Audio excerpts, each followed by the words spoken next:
तो सभी को मेरी तरफ से हमेशा की तरह जय Shri Krishna, Radhe Radhe, Radhe Radhe to everyone. A very good morning to all of you. सत श्री अकाल, जय जिनेन्द्र, अस्सलाम वालेकुम। क्या हाल चाल? Love you all, love you all. Good morning, good morning, good morning, good morning. तो भैया कैसी चल रही है तैयारी? कैसी चल रही है तैयारी? कैसी चल रही है तैयारी? हाँ, तो टेस्ट सेंटर आ गया है। टेस्ट सेंटर अगर आ गया है तो मेरी आपको सबको एक ही सलाह है कि आप टेस्ट सेंटर पर, अगर वह आपके घर से 20 से ज्यादा किलोमीटर दूर है, यानी कि वहां का जो रास्ता है वो आधा घंटा या 45 मिनट से ज्यादा का है, तो आई वुड रिक्वेस्ट यू कि आप एग्जामिनेशन सेंटर पर पहले दिन पहुंच जाएं। पहले दिन शाम तक या दोपहर तक पहुंच जाएं और जहां आपका एग्जामिनेशन सेंटर उस जगह को देख कर आए, है ना। और उसके आजू बाजू में ही कहीं पर अपने रहने के लिए एक दिन के लिए वहां कुछ इंतजाम कर लें। ये ज्यादा अच्छा होगा, क्योंकि अगर आपका सेंटर 1 या 2 घंटा दूर है, आपके घर से ट्रेन चलती है, तो उसमें दो नुकसान है। पहला नुकसान हो सकता है ट्रेन लेट हो जाए, ठीक है, सर्दी बहुत है, कोहरा है। दूसरा नुकसान एक थकान होगी सफर की, और जब थकान होगी सफर की तो माइंड आपका फुल पोटेंशियल पर काम नहीं करेगा। इसलिए दोनों बातें, है ना।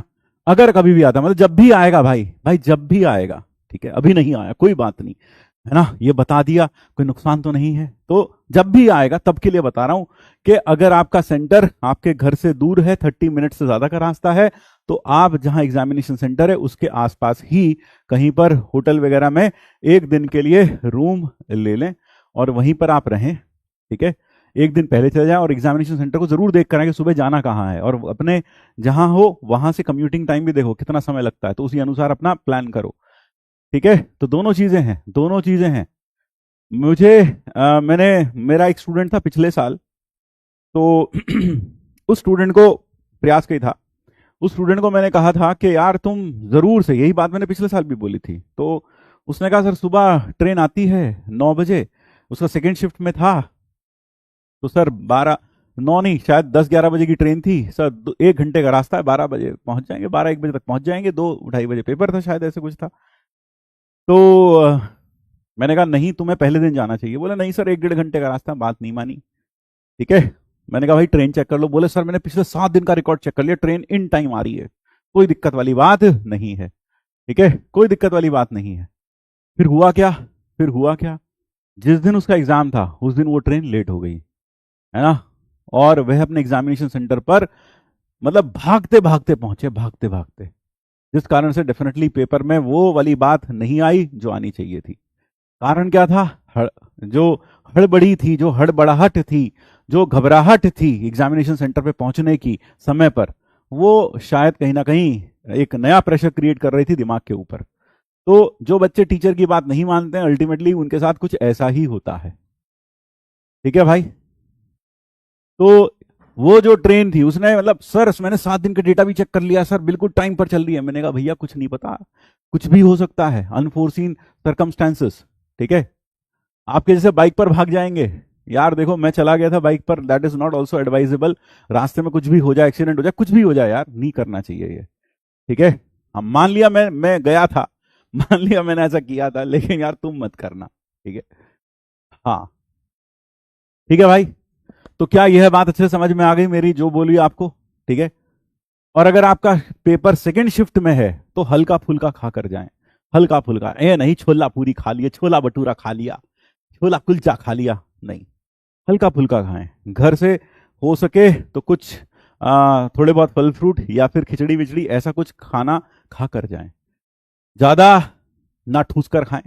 एग्जाम से जस्ट पहले अगर सेकंड शिफ्ट में है या फिर फर्स्ट शिफ्ट में है, दोनों में ही ये ख्याल रखना चाहिए, हल्का फुल्का खाना चाहिए, लेकिन इतना खाना चाहिए कि पेट भरा रहे। ऐसा भी ना हो कि तुम वहां एग्जाम दे रहे हो और पेट की जो आवाजें हैं तुम्हारी, वो साथ वाला पड़ोसी और उसके साथ वाला पड़ोसी भी सुन रहा हो, पूरा का पूरा हॉल तुम्हारे पेट की आवाज से गुंजायमान हो, गुज करके, समझ रहा है भाई। तो इतना जरूर करना, इतना जरूर करना, ठीक। क्योंकि आपको पता है अगर आप बहुत ज्यादा छोला पूरी, छोला भटूरा, ये सब ऐसी पराठा, ये सब चीजें खाकर जाएंगे तो भैया खाना खाने के बाद आती है मस्त नींद, तो वहां भी आपको मस्त नींद आएगी।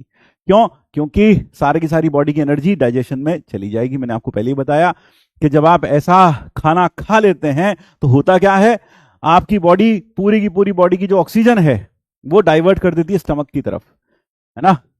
हाँ, वो स्टमक में डाइवर्ट हो जाती है। आपको पता है बॉडी का कौन सा पार्ट सबसे ज्यादा ऑक्सीजन यूज करता है? It is your brain.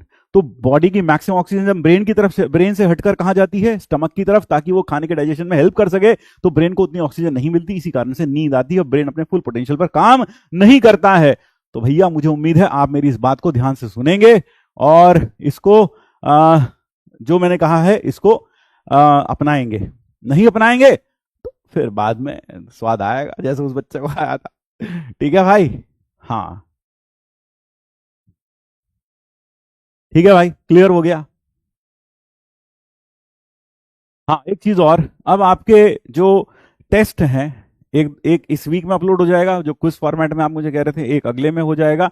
और 15 तारीख से धे टेस्ट पे धे टेस्ट पे धे टेस्ट, 15 तारीख से रेगुलरली 20 तारीख तक टेस्ट ही टेस्ट होंगे रोज।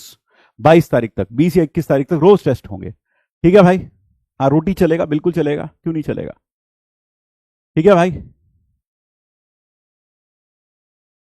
फिर इज एनर्जी ड्रिंक अलाउड? मैं तो, देखो भैया हम तो देसी आदमी हैं, हम तो यही कहेंगे कि यार ये सब फालतू की चीजें मत पिया करो यार, ना एनर्जी ड्रिंक पेप्सी कोला सब बेकार है यार। कभी कभार हो गया हो गया, लेकिन मेरे ख्याल से तो अवॉइड करो। ठीक है भाई? हाँ, खिचड़ी बहुत अच्छा है, बहुत बढ़िया है, khichdi is best I would say. तो भाई कल ये वाला प्रॉब्लम था, एक ये डिस्कस कर दें। आपने करके देखा ये प्रॉब्लम?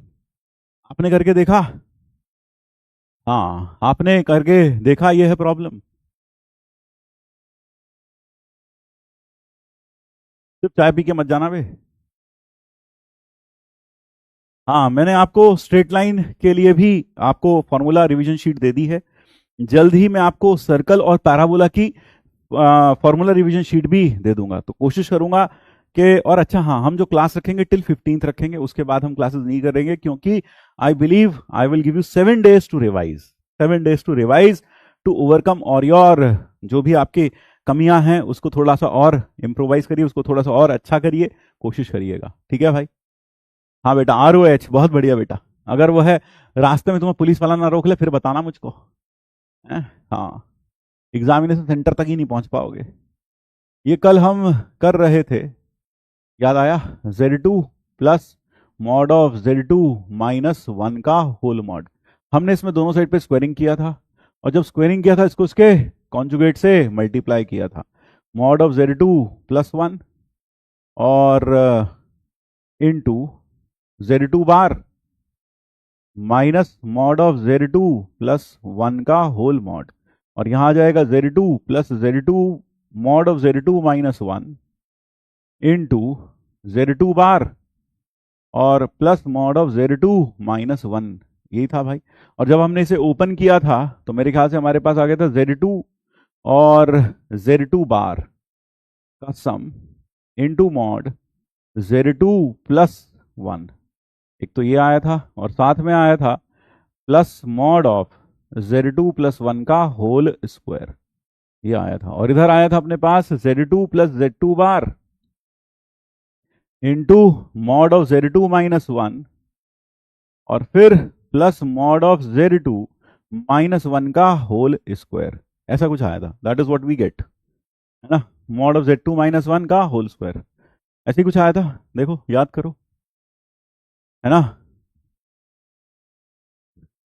अब जैसे ही इसको उठाकर, और यहां माइनस आएगा, है ना, यहां माइनस था, इसको उठाकर हम उधर ले गए थे, तो we got Z2 plus Z2 bar, Z2 plus Z2 bar into mod of Z2 +1 और प्लस मॉड ऑफ Z2 -1 और फिर प्लस मॉड ऑफ Z2 -1 का whole square minus mod of Z2 +1 का होल स्क्वायर। कल हम यहां तक पहुंच गए थे, याद होगा आपको, कल हम यहां तक पहुंच गए थे। और फिर यहां पर अब देखो, एक तरीका तो मैं सबसे पहले आसान तरीका बताता हूं, है ना। तो method 1, the best way out is, अब अगर मैं इसको लिख दूं, इस टर्म को क्या लिख दूं, Z2 minus one into Z2 बार माइनस वन, फिर minus Z2 plus one into Z2 बार प्लस वन। इसको अगर मैं ओपन करता हूं तो मेरे पास क्या आ जाएगा, आई विल हैव Z2 बार, यानी मैं इसको ओपन कर रहा हूं, बस मैं इसी को इवेल्युएट कर रहा हूं। तो व्हाट डू आई गेट, मुझे मिलेगा Z2 बार कट जाएगा, यहां से आएगा माइनस Z2 बार, यही आएगा भाई, माइनस Z2 बार, और साथ में आएगा माइनस Z2 बार, ये आ गया। और जैसे ही आया ये हो गया -2Z2 प्लस Z2 बार, ये आ गया अपने पास, यानी कि यह वाली जो टर्म है ये इसके बराबर हो जाती है। तो अब यह सवाल फाइनली बन जाता है Z2 plus Z2 bar into mod of Z2 minus one, फिर plus mod of Z2 plus one, और -2Z2 plus Z2 bar is equal to 0। अब इसमें से पूरे में से कॉमन आ गया, Z2 प्लस Z2 बार कॉमन आ गया, और फिर अंदर बच गया mod of Z2 minus one plus mod of Z2 plus one plus mod of Z2 plus one, और साथ में -2 इज इक्वल टू 0। तो इधर से हमारे पास आया या तो Z2 बराबर Z2 बार माइनस Z2 बार, या Z2 plus Z2 bar is equal to 0, ये आ गया। और दूसरी कंडीशन आ गई, mod of Z2 minus one plus mod of Z2 plus one is equal to 2, ये दो कंडीशंस आ गई हमारे पास, ठीक है भाई। हाँ, इज दिस क्लियर? अब जरा यहां से देखो, यहां से आपको पता चलेगा कि Z कैसा हो गया, purely imaginary, Z2 is purely imaginary, यहां से पता चला Z2 प्योरली इमेजिनरी है। ये इसका लोकस क्या होगा, इलिप्स होगा क्या, इसका लोकस क्या होगा, इलिप्स होगा क्या? भाई ज्योमेट्री से नहीं हो सकता, मुझे तो कोई रास्ता दिखाई नहीं देता ज्योमेट्री से करने का, ठीक है भाई। हाँ, और हर सवाल ज्योमेट्री से हो जाएगा ऐसा भी जरूरी ना होता, ठीक। तो जल्दी से बताओ, इन दोनों का सम ऑफ डिस्टेंसेस बराबर 2, तो locus of Z2 is belongs to line segment joining -1,0 and 1,0, यानी कुल मिलाकर हमारे पास जो Z है वो कहां आ गया, हमारे पास जो Z है, और देखो बेटा ज्योमेट्री का तो यहां पर ये यूज हो रहा है, देखो कैसे, ये आ गया और ये आ गया। जो हमारे पास Z है वो या तो y एक्सिस पर लाई करेगा, या तो वो यहां लाई करेगा, या फिर वो लाई करेगा -1,0 और 1,0 वाली ज्वाइन करने वाली लाइन सेगमेंट के ऊपर, यहां लाई करेगा। ये हो गया Z2 का पूरा लोकस। अब ये है Z1 माइनस 3, है ना, 3, Z1 minus 3 is equal to how much, Z1 minus 3 is equal to half. तो यह 3,0 पर सेंटर्ड एक सर्कल बनेगा, और यह इधर जाएगा सिर्फ 2.5 तक, आधे रेडियस का सर्कल है भाई, छोटा सा सर्कल बनेगा, you will have a small circle of radius half. अब जब रेडियस हाफ का सर्कल होगा तो मेरे ख्याल से आपको समझ में आ जाना चाहिए, ये होगा 5/2, 5/2। अब जो मिनिमम डिस्टेंस होगा वो ये हो जाएगा, ये वाला हो जाएगा मिनिमम डिस्टेंस। कौन सा हो जाएगा मिनिमम डिस्टेंस, ये हो जाएगा मिनिमम डिस्टेंस, ये हो जाएगा मिनिमम डिस्टेंस। कितना हो जाएगा, 3/2। वहां पर है ना मिनिमम डिस्टेंस कितना हो गया, minimum value of mod of, क्योंकि मिनिमम डिस्टेंस ही बताना है, Z2 माइनस Z1, तो Z2 minus Z1 is equal to 5/2 minus 1, and that becomes 3/2, ये आ जाता है। हाँ, यह बात समझ में आ गई। तो शायद प्योर रियल होगा ना निकोला टेस्ला। पहली बात तो बेटा निकोला टेस्ला का नाम अपना नाम से हटा दे, क्योंकि ये टेस्ला की घोर बेइज्जती है ना बाबू, घोर बेइज्जती है बेटा। टेस्ला इतना बड़ा मूर्ख नहीं था जितने बड़े मूर्ख तुम हो। कह रहा Z प्लस Z2 बार प्योरली रियल होगा ना भाई लोग, कोई बात नहीं बेटा, भगवान तुम्हें सद्बुद्धि दे। अब आगे बढ़ते हैं, इसी को अगर आप दूसरे तरीके से करते हैं, ये देखें, यहां तक आ गए भाई, बिल्कुल सर, ठीक, इधर तक। अगर आप इसे यहां करते हैं तो हो तो जाएगा, लेकिन मुश्किलें काफी आएंगी। जरा देखो, ये आ गया, इसमें से मॉड ऑफ Z2 प्लस ये है Z2 plus Z2 bar into mod of Z2 plus 1 plus ये कैंसिल आउट हो जाएगा, ये तो कैंसिल आउट हो जाएगा, ए स्क्वायर माइनस बी स्क्वायर, ए प्लस बी मेरे ख्याल से कैंसिल आउट हो गया। तो आपके पास क्या बच गया finally, mod of Z2 minus 1 plus mod of minus mod of, तो mod of Z2 minus 1 minus mod of Z2 plus 1, that is what remains with us. कल हम यहां तक पहुंच गए थे, ठीक है। हाँ, निकोटीन टेस्ला सही रहेगा। ये क्लियर हो गया, हाँ सर। अब यहां पर अगर मैं z को रख दूं तो ये हो जाएगा 2x plus under root of x minus 1 का whole square plus y square minus root of x plus 1 का whole square plus y square is equal to 0।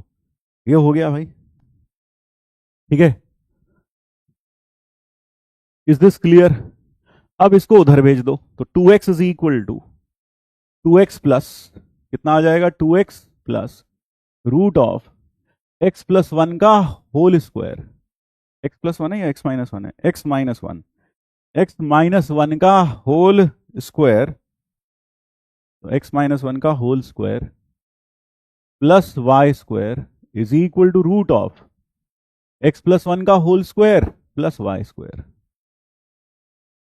क्या करें, स्क्वायरिंग बोथ साइड्स। अब जैसे आपने स्क्वायरिंग किया तो ये आ गया 4x square plus x minus 1 का होल स्क्वायर, x माइनस 1 का whole square plus y square plus 4x into root of x plus 1 का x माइनस 1 का whole square plus y square is equal to x plus 1 का whole square plus y square.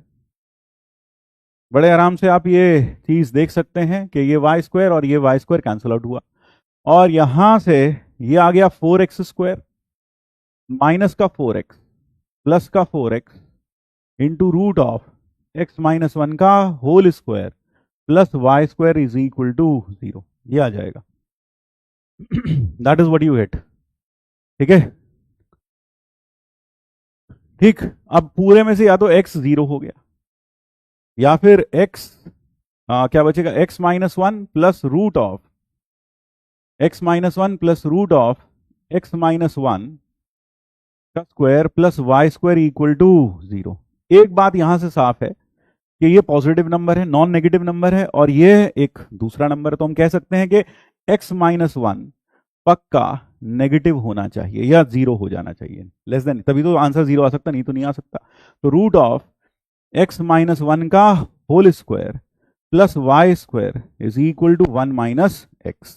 अब ये side positive है भाई, क्योंकि x 1 से छोटा है, तो यहां से आपके पास आ गया x माइनस 1 का square plus y square is equal to 0 is equal to 1 minus x का होल स्क्वायर। तो y की वैल्यू 0 आ गई यहां से, यानी कुल मिलाकर अभी आपको दिखाई दे रहा है कि x less than equal to 1 है एंड y इक्वल टू 0 है। लेकिन आपने बहुत जगह पर स्क्वायरिंग की है ना, लेकिन आपने बहुत जगह पर स्क्वायरिंग की है, तो आपको एक बार इसको जो ओरिजिनल इक्वेशन थी वहां पुट करके देख लेना चाहिए। तो अगर मैं x को y को 0 रखता हूं, ये है हमारी ओरिजिनल इक्वेशन, क्योंकि आप जानते हैं स्क्वायरिंग के कारण बहुत सारी चीजें है ना गड़बड़ हो जाती हैं। तो अगर आप इसको 1 में पुट कर दें, पुट इन 1 में पुट करें, तो यहां आपके पास आ जाएगा x तो लेस देन इक्वल टू 1 है plus root of x minus 1 का square is equal to root of x plus 1 का स्क्वायर। तो ये हो गया 2x plus mod of x minus 1 plus is equal to mod of x plus 1, ये आ जाएगा। अब यहां से क्योंकि x 1 से छोटा है, तो ये तो खुलेगा 1 minus x is equal to x plus 1 का मॉड, और ये आ गया x plus 1 is equal to mod of x plus 1, और ऐसा तब होगा जब x plus 1 greater than equal to 0 हो। तो कुल मिलाकर हम कह सकते हैं also x plus 1 greater than equal to 0, x greater than equal to -1, यानी कि कुल मिलाकर हमारे पास आ गया x की वैल्यू 0, y एक्सिस, x की वैल्यू 0 कौन सी एक्सिस हो गई, पूरी की पूरी y एक्सिस, ये आ गया। और फिर y equal to 0 x axis, लेकिन उसमें कौन सा पार्ट, -1, 0 से बड़ा और 1, 0 से छोटा, यह वाला पार्ट, छोटा या बराबर, ये पूरा लाइन सेगमेंट आ गया। This is the entire line segment. और यह हो गया हमारा वो सर्कल, छोटा सा जो सर्कल था, जो सेंटर्ड था 3 पर, और यह वैल्यू थी 5/2। I think now it is fine, आप इसे कर सकते हैं। ठीक है भाई, हाँ, बहुत ज्यादा लेंदी प्रॉब्लम था, बहुत अच्छा सवाल था, बहुत अच्छे लेवल का सवाल था। यही कारण था कि जेई का जो पेपर था 2022 में, जेई मेंस का, वो कहीं ना कहीं एडवांस से भी अच्छा था, है ना, मतलब मैनिपुलेटिव भी था और कॉन्सेप्चुअल भी था। तो ये हो गया भाई। फिर कई बच्चे एक ये वाला सवाल कल पूछ रहे थे, ये वाला सवाल आप पूछ रहे थे ना, ये वाला सवाल कैसे आया, ये वाला बताना है क्या, या हो गया, ये बताना है या हो गया, ठीक है। हाँ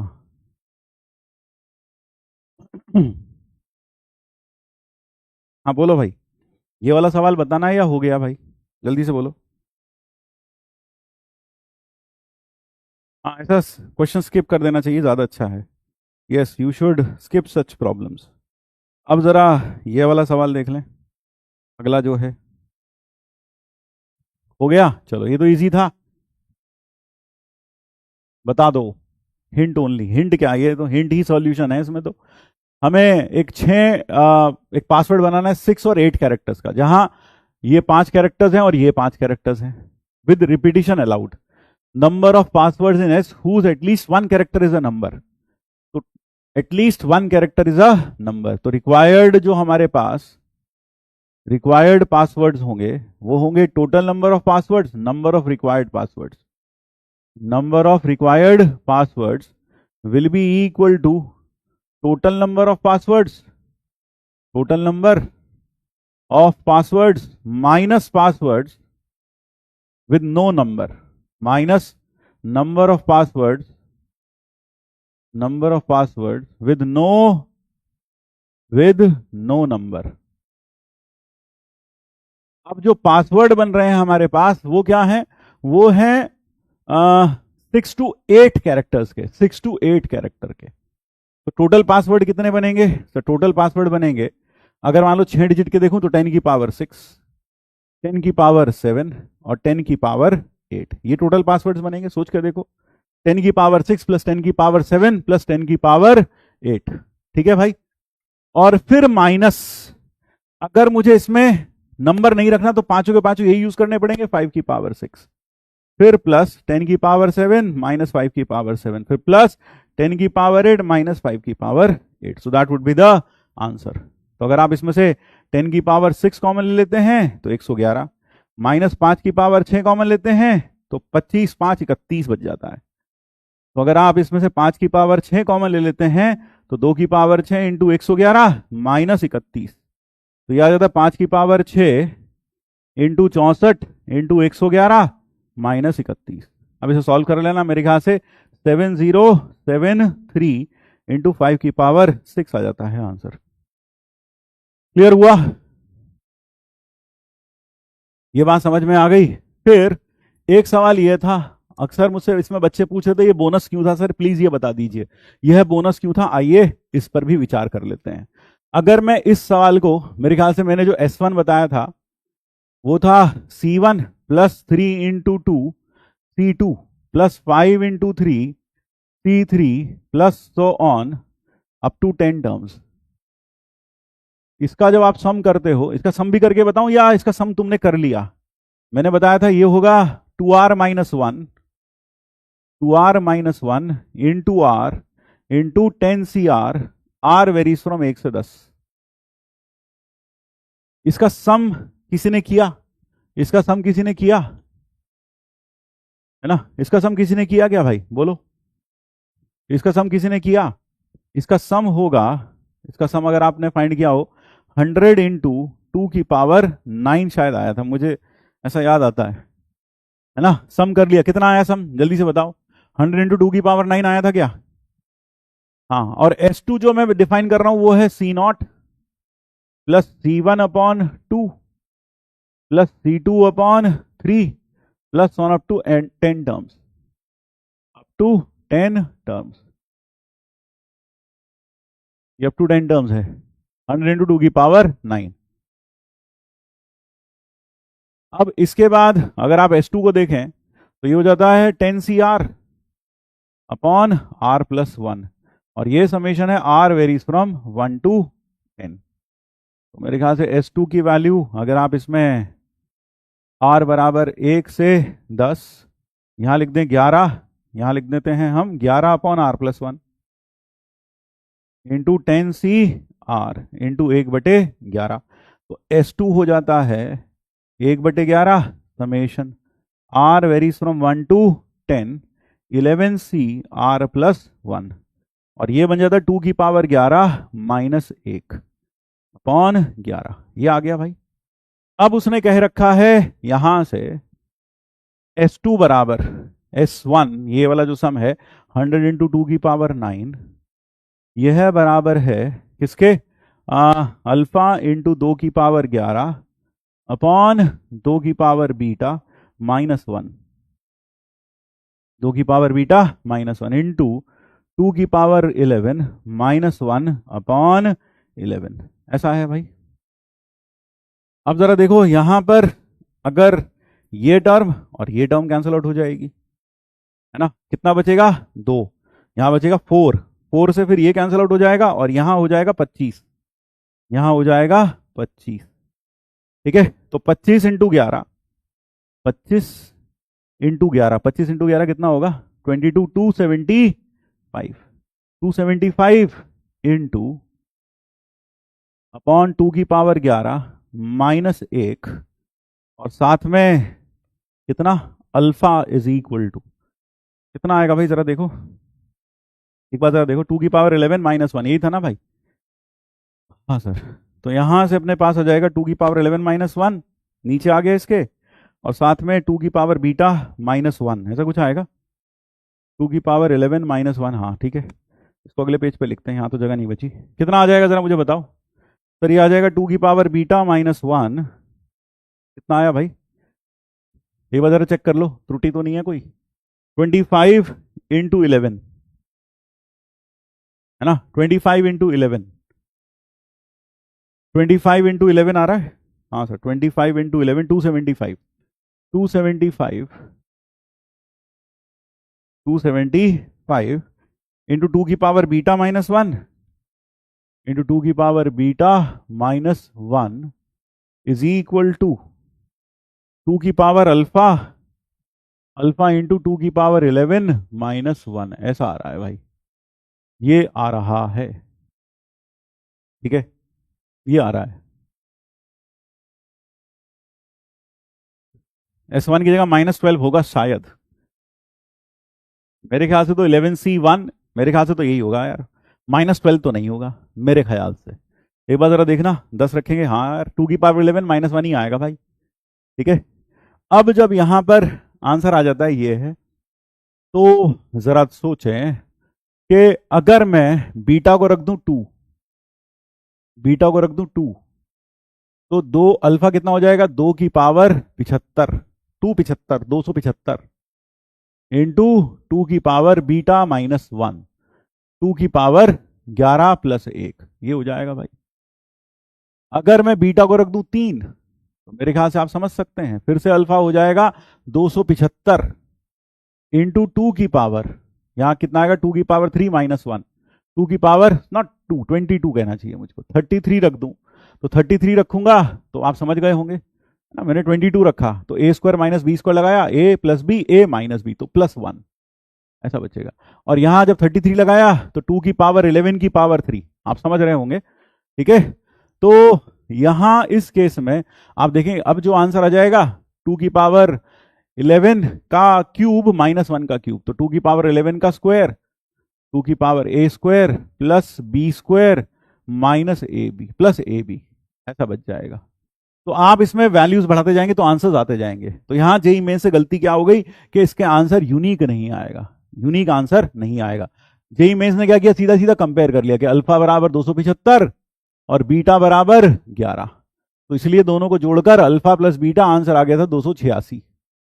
लेकिन इसका एक यूनिक आंसर नहीं होगा। इट विल हैव 11, है ना। 11C2 से स्टार्ट हो रहा है क्या भाई? ये बच्चा कह रहा है सर 11C2 से स्टार्ट हो रहा है। आर वेरी सम 0 से स्टार्ट होगा यार यहां पर। ठीक है, सही है भाई। हाँ सर, तो यहां पर अल्फा प्लस बीटा 286 है, ये आ गया अपने पास में।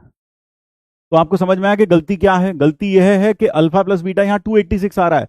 जेईई मेंस ने क्या किया, डायरेक्ट कंपेयर करके आंसर लिख दिया, जबकि alpha and beta can have many values. तो एक आंसर यह भी होगा, एक आंसर यह भी होगा, यह भी होगा, और भी आंसर्स आएंगे, और भी आंसर्स आएंगे। ठीक है, ये क्लियर हो गया? और कोई डाउट भाई? अब और कोई डाउट? तो आज मेरा मन था कि भाई जो भी डाउट है वो क्लियर कर दें। एक यह वाला सवाल, ये वाला सवाल बताना है या कर लिया आपने? यह वाला सवाल बताना है या कर लिया आपने? यह वाला सवाल ये बताना या कर लिया? यहां पर A1 A2 AN सब अर्थमेटिक प्रोग्रेशन में मीन 0 है, यानी कि A1 plus A2 plus AN ये 0 है, upon n is equal to 0। तो इनका सम 0 है। A1 plus A2 plus on up to AN is 0। तो ये n नंबर है जो 0 में है। ये कर लिया? चलो, ये तो कर लिया आपने। ठीक है, चलो ये तो हो गया ना, इसमें तो करने की जरूरत ही नहीं है। चलो ये हो गया। और कोई डाउट? ये वाला सवाल हो गया, ये वाला सवाल हो गया, ये बताना है क्या? वो देख लिया कि हर टर्म 0 कैसे, हर टर्म का जो सम है वो 0 कैसे हो जाएगा, ना। वो टर्म्स एक दूसरे के नेगेटिव, ये हो गया, ये हो गया।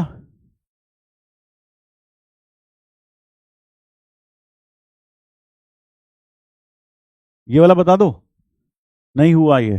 तो यहां पर इस केस में हमें चाहिए A1 फिर 1/A2 अपॉन A3। जरा गौर से देखो, हमारे पास AN प्लस 2 और प्लस इज इक्वल टू, मैं लिख देता हूं AN plus 1/AN plus 1 plus 1/AN plus 1, ऐसे लिख दूं उसको। मुझे ये टर्म दिखाई दे रही है न्यूमरेटर में हर जगह, है ना। हाँ, तो AN plus 1 AN upon AN plus 1, ये टर्म मुझे संभाल के रखनी है क्योंकि मुझे दिखाई दे रही है हर जगह। 1 2 2 3, है ना, is equal to AN plus 2 plus 1/AN plus 1, ऐसा आ जाएगा। अब आप इसमें दोनों साइड AN प्लस 1 से डिवाइड कर लो। क्यों AN प्लस 2 से? AN प्लस 2 से क्यों? मेरे ख्याल से समझदार को इशारा काफी है, वो समझ गए होंगे। AN प्लस 2 से मैंने दोनों साइड डिवाइड कर दिया, कितना आ गया? 1/AN plus 1 into AN plus 2, AN plus 1 into AN plus 2। हाँ इज दिस क्लियर? और यहां माइनस आएगा, है ना, ये माइनस आएगा बीच में, this will be minus sign, यहां माइनस लिख लेना। क्लियर है बात? इतना तो क्लियर हो गया, बिल्कुल। अब हमें बेसिकली इन सब को ही का प्रोडक्ट करते जाना है, यानी हमारे पास AN plus 1/AN plus 1 plus 1/AN plus 2, इसकी जो वैल्यू आ गई वो आ गई 1 minus 1/AN plus 1 into AN plus 2, ये आ गई हमारे पास वैल्यू। अब क्या किया जाए? अब क्या किया जाए?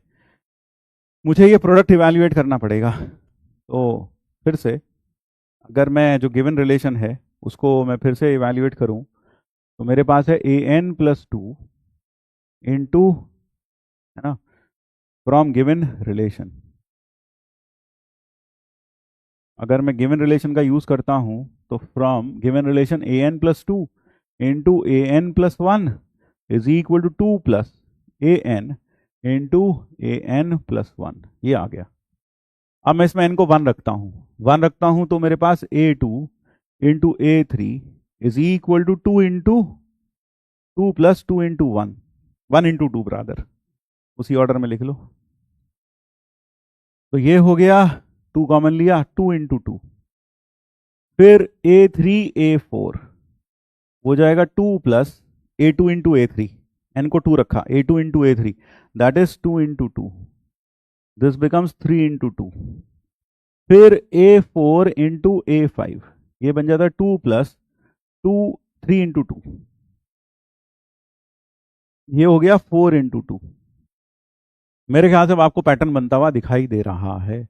तो आप कह सकते हो an into A N plus one वो हो जाता है an into A N plus one, that becomes what, वो हो जाता है n into two, n into two, 2n हो जाता है बेसिकली। कितना हो जाता है 2n, जरा देखना यार 2n हो जाता है, 2n हो जाता है, 2n। हाँ ठीक है, हाँ ये हो जाता है 2n। और जैसे ही ये 2n हुआ, जैसे ही यह 2n हुआ, है ना, क्योंकि आप देख रहे हैं ये कितना आ गया 4, ये आ गया 6, अगले वाला आ जाएगा 8, तो 2 4 6 8 एपी में होगा एक तरीके से देखा जाए, एक बच्चा बता भी रहा है। तो 2n आ गया, तो 2n आ गया, तो अब हम कह सकते हैं 1 upon A N plus 1 A N plus divided by A N plus 2 is equal to 1 minus 1 upon 2 into 2n था, वो क्या था A N into A N plus 1, तो 2 इंटू एन प्लस 1 हो जाएगा, ये 2 इंटू एन प्लस 1 हो जाएगा यह, ठीक है। और यहां पर जैसे ये हो गया, ये हो गया 2n plus 1 upon 2 into N plus 1। अब आपको इसका प्रोडक्ट करना है, product of this A N into 1 upon A N plus 1 upon A N plus 2। इस पूरे का आपको प्रोडक्ट करना है कहां से कहां तक, n वेरीज फ्रॉम 1 टू 1 से ही जाना है 30 तक, 1 से 30, तो that is nothing but product of this from 1 to 30, 2 to the 2n plus 1 upon 2 into N plus 1। तो मेरे ख्याल से अब आपको ये समझ में आ रहा है, ऊपर आ गया 3 5 7 से लेकर 61, और नीचे आ गया 2 की 30 इंटू 2 4 6, नहीं 2 3 4 पूरा का पूरा आएगा यार, है ना, 2 3 4 से लेकर 31 तक ये आ गया। ये हो गया, ऊपर लिखते हैं 1 3 5, 1 3 5 से लेकर 61, नीचे बन गया 2 की पावर 30 इंटू 31 का फैक्टोरियल। अब आप देखें कि इनके बीच में अगर एक 2 4 6 डाल दिया जाए, 2 4 6 से लेकर 60 तक, और यहां पर भी 2 4 6 से लेकर 60 तक, तो ऊपर बन गया 61 का फैक्टोरियल। ये काम क्यों करना पड़ रहा है, राइट साइड को देखते हुए, वहां है 61C31, तो 61 का फैक्टोरियल बन गया, नीचे आ गया 2 की पावर 30 इंटू 31 फैक्टोरियल, और ये है टोटल 30 टर्म्स हैं। तो अगर मैं इसमें से 2 की पावर 30 लिख लूं तो ये बचेगा 1 2 3 से लेकर 30 तक का प्रोडक्ट, ये बन गया 30 फैक्टोरियल। तो ये हो गया फाइनली 61 फैक्टोरियल डिवाइडेड बाय 2 की power 60 into 30 factorial into 31 factorial. तो ये हो गया 61C31 इंटू 2 की पावर -60 इंटू 2 की पावर -60, ये आ जाएगा, ठीक है भाई। तो यहां से अगर अल्फा की वैल्यू देखी जाए तो कितनी आ जाएगी, -60 आ जाएगी, that is the value of alpha. Clear है भाई, चलो और कोई डाउट, ये वाला बताना, ये वाला तो हो गया है ना, आपने कर ही लिया है, तो बस अब आगे बढ़े, करें शुरू आज की कार्यवाही, should we begin, should we begin. तो 2022 के जितने भी पेपर्स हैं, मैक्सिमम पेपर्स मैंने आपको यहाँ करा दिए हैं, ठीक है। तो JEE Mains sometimes behaves now like advance, तो अपना मेंस एडवांस से कम है क्या भाई, हाँ अपना मेंस एडवांस से कम है क्या,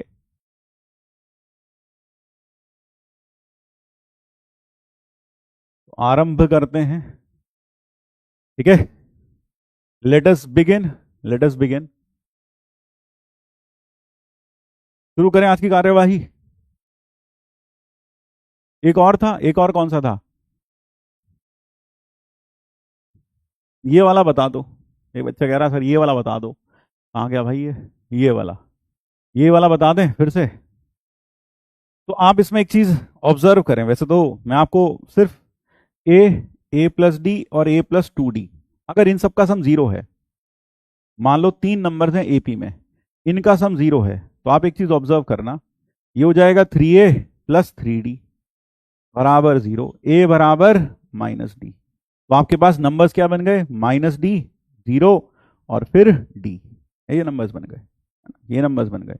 अगर आप चार नंबर्स लो, ए प्लस डी, ए प्लस टू डी और ए प्लस थ्री डी, अगर इनका सम जीरो हो तो आप फिर ऑब्जर्व करो एक चीज और, एक दो तीन चार है ना, तो एक दो तीन चार, ए प्लस 6d बराबर जीरो, तो ए की वैल्यू आ गई -3/2d। तो यहां जो पहला नंबर है वो तो हो गया -3/2d, दूसरा हो गया -12d ए प्लस डी, फिर अगला हो गया हाफ डी, और उससे अगला हो गया 3/2d। ये नंबर्स आ गए। तो आप चीज क्या ऑब्जर्व कर रहे हैं? हम इसमें ये ऑब्जर्व कर रहे हैं कि जो नंबर्स हैं वो हमेशा अपोजिट साइन के होते हैं, equal in magnitude but opposite in sign, है ना, opposite in sign. Is this clear? Is this clear? क्या ये समझ में आ गया? तो इसका मतलब क्या होगा, इसमें आधे तो एक साइन के होंगे और बचे हुए आधे अपोजिट साइन के होंगे। यानी मैं कह सकता हूं कि a1 an ये दोनों एक दूसरे के नेगेटिव होंगे, a2 और an-1 ये दोनों एक दूसरे के नेगेटिव होंगे। इस तरह से नंबर्स चल रहे होंगे, ठीक है। तो जब आप इसमें नंबर्स देखेंगे, तो जब आप इसमें कैलकुलेट करेंगे F of A I, F of A I, तो एफ ऑफ ए आई और F of A I minus N, F of A of N minus I, जरा देखना यार मैं सही कह रहा हूं, A N minus I, A one और ए एन बराबर है, तो N plus one minus I कहना चाहिए, N plus one minus I, जरा देखना यार, है ना। अगर मैं यह ऐड करता हूं तो यह जीरो आएगा। जरा देखो क्यों आएगा जीरो, क्योंकि ये दोनों साइन अपोजिट साइन के होंगे, ये दोनों अपोजिट साइन के होंगे, है ना। ये दोनों के साइन के होंगे, अपोजिट साइन के होंगे, they will be of opposite sign. ये करते जाएंगे। हाँ, नंबर ऑफ टर्म्स ऑड हुआ तो क्या हुआ, एक टर्म बीच वाली जीरो हो जाएगी, जीरो पर तो वैल्यू जीरो ही आ रही है वैसे भी, ठीक है। तो अगर नंबर ऑफ टर्म्स, तो आप मेरे ख्याल से समझ गए होंगे। अगर मैं यहां पर इसे ऐसे लिखता हूं, एफ ऑफ ए वन, ऐसा लिख लो ज्यादा अच्छा रहेगा समझने में, F of A one plus F of A two plus so on F of A N minus one plus F of A N. तो आपको ये समझ में आना चाहिए कि ये टर्म और ये टर्म कैंसिल आउट हो जाएगी, क्योंकि ए वन और ए एन एक दूसरे के नेगेटिव होंगे, ए टू और A N minus two minus one cancel out हो जाएगी। अब चाहे ये ऑड हो या नंबर ऑफ टर्म्स इवन हो, अगर ये ऑड हुए तो बीच में बचेगा एफ ऑफ जीरो, और एफ ऑफ जीरो क्या होगा, वो तो जीरो होगा ही, तो हर परिस्थिति में इसकी वैल्यू जीरो आ जाएगी। क्लियर है बात? हर परिस्थिति में इसकी वैल्यू क्या आ जाएगी, जीरो आ जाएगी। क्यों? अगर ऑड नंबर टर्म्स हुए, अगर ये ऑड नंबर ऑफ टर्म्स हुए तो बीच वाला जो टर्म होगा, जो सेंट्रल टर्म होगा वो जीरो होगा, तो F of zero will be zero. और अगर ये इवन हुए तो ये वैसे ही पेयर में कट जाएंगे, अगर ऑड हुए तो बीच वाला जीरो, बाकी दोनों जोड़ों में कटते चले जाएंगे, यानी हर स्थिति में इसकी वैल्यू क्या आनी है, जीरो आनी है। और यह हो गया F of G of zero, है ना। अब G, F of G of, ये दोनों एक दूसरे के इनवर्स हैं, तो F of G of X वो भी जीरो आ जाएगा, F of G of X will be X again. Clear है बात? समझ में आ गई? अब कर लें भाई शुरू या नहीं करें भाई? Late us begin. तो आरंभ करते हैं, आरंभ करते हैं, आरंभ करते हैं। Let us start today's task. Here we go, here we go, ठीक है। स्टैटिस्टिक्स का पूरा माइंड मैप आने वाला है जल्दी ही, इस वीक में आ जाएगा, वो देख लेना, पूरा स्टैटिस्टिक्स का माइंड मैप आपको दिख जाएगा वहां पर, ठीक है।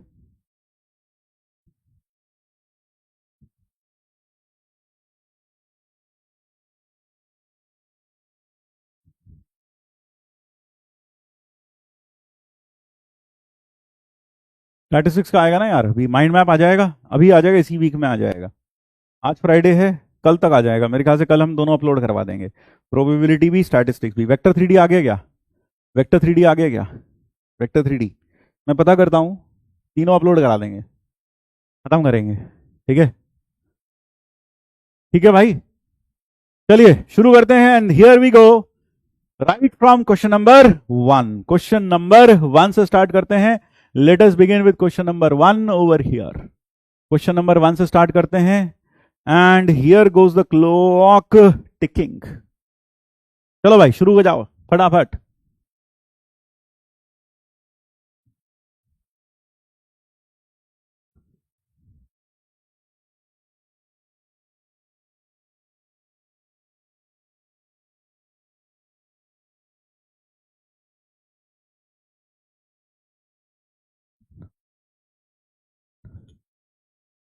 ये सर आ गया ना, आज वो भी आ जाएगा, प्रोबेबिलिटी और स्टैटिस्टिक्स दोनों आ जाएंगे कल, चिंता मत करो।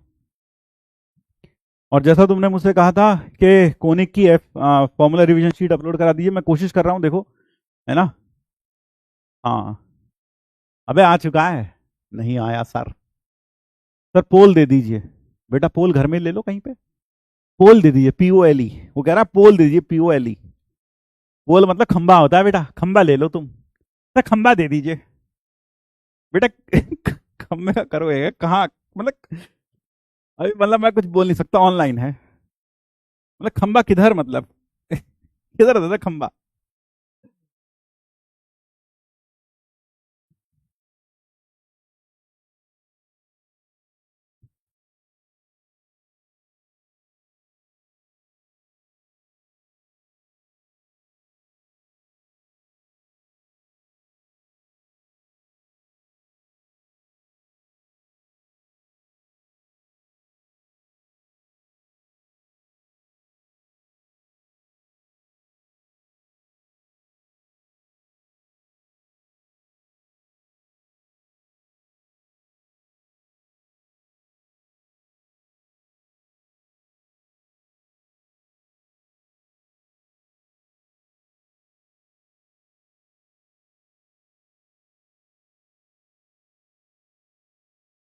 चलिए सीरियसली क्वेश्चंस को करिए, पेपर का लेवल आज भी बहुत अच्छा है, लेकिन हाँ कल जैसा शायद नहीं है, लेकिन अच्छा है फिर भी, आज का लेवल भी बहुत अच्छा है। शुरू करिए।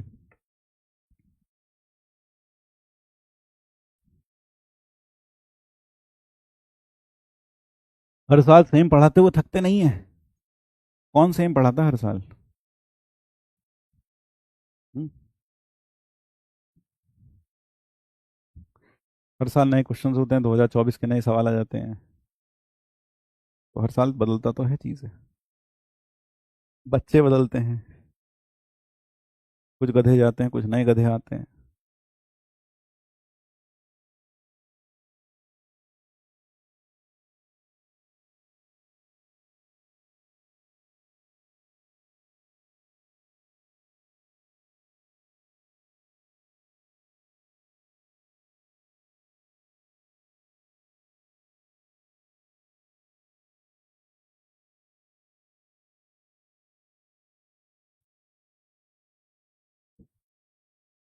तो I think people have done this, late us begin the next.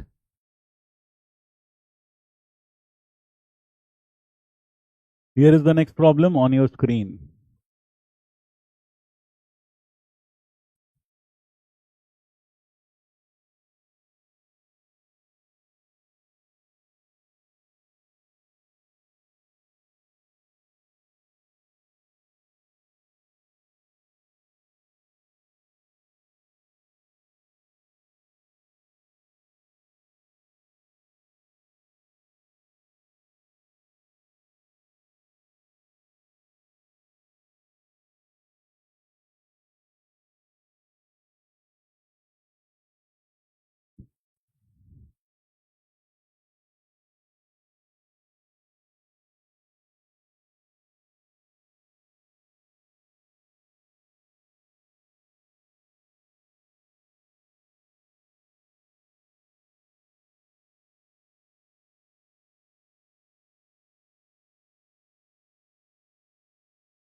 So should I change it?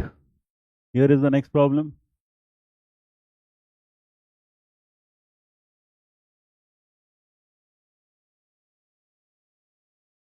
डरो मत गुप्ता जी, ऊपर नीचे होता रहता है थोड़ा बहुत।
क्या हुआ बेटा? आर सर लव यू आपको भी। हाँ भाई बताओ क्या हो गया?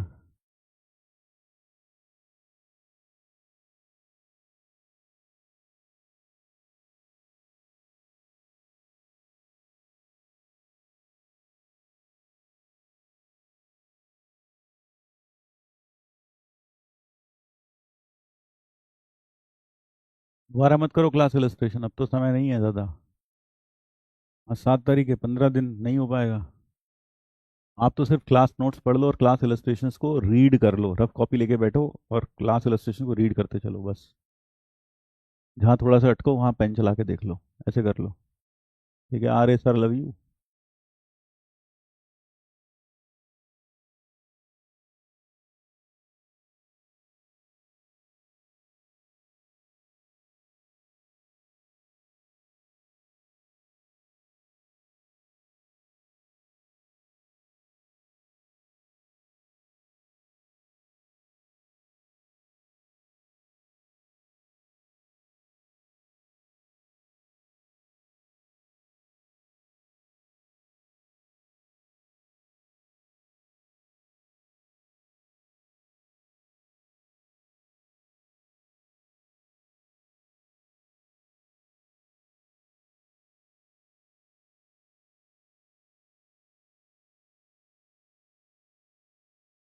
बेटा आप ये करो कि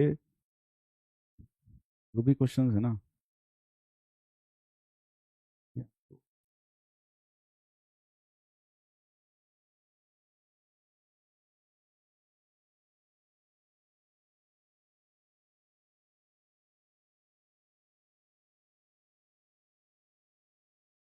करते हैं बात अभी इस पर भी।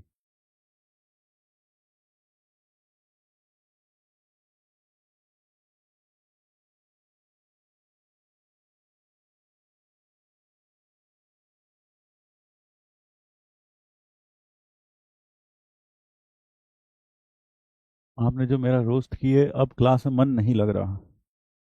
इज्जतदार बच्चे हो काफी।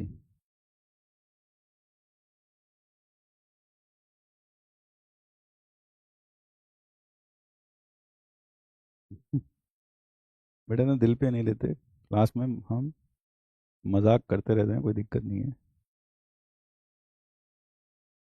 क्वेश्चंस करो तुम। मान लो कल को तुम्हें एग्जाम में जाते हो, तुम्हारी घर में मम्मी से लड़ाई हो जाए, फिर क्या करोगे? एग्जाम नहीं दोगे तुम जाके? जब एग्जाम देने का मन नहीं कर रहा, मम्मी से लड़ाई हो गई मेरी, पढ़ाई कर लो बेटा।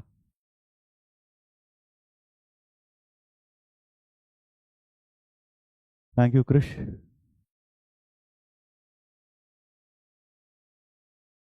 मॉक टेस्ट देता हूँ तो उसमें लगता है कि हर क्वेश्चन क्लास में कराया है।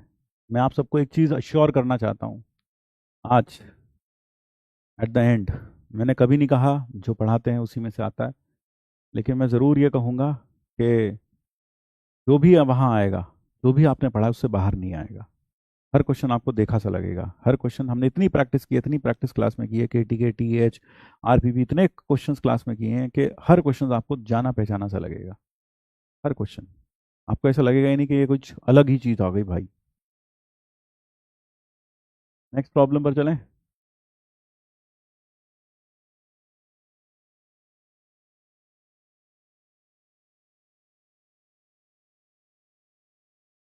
अंबर कह रहे हैं सर मेरा नाम लेकर तारीफ कर दो। अंबर अक्सर नीला होता है, अंबर में पक्षी उड़ते हैं ना, और अंबर में नीले नीले अंबर पर।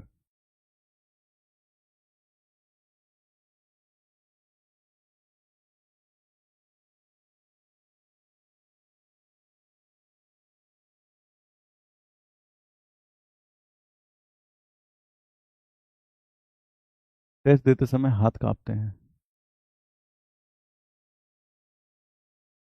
हाँ मुझे याद है अंकित, तुमने कल मैसेज भी किया था, वो भी देख लिया था। तुम्हारी प्रॉब्लम थी कि पेरेंट्स की ओवर एक्सपेक्टेशन को क्या करें।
टेंथ तक तो बेटा सब टॉपर होते हैं।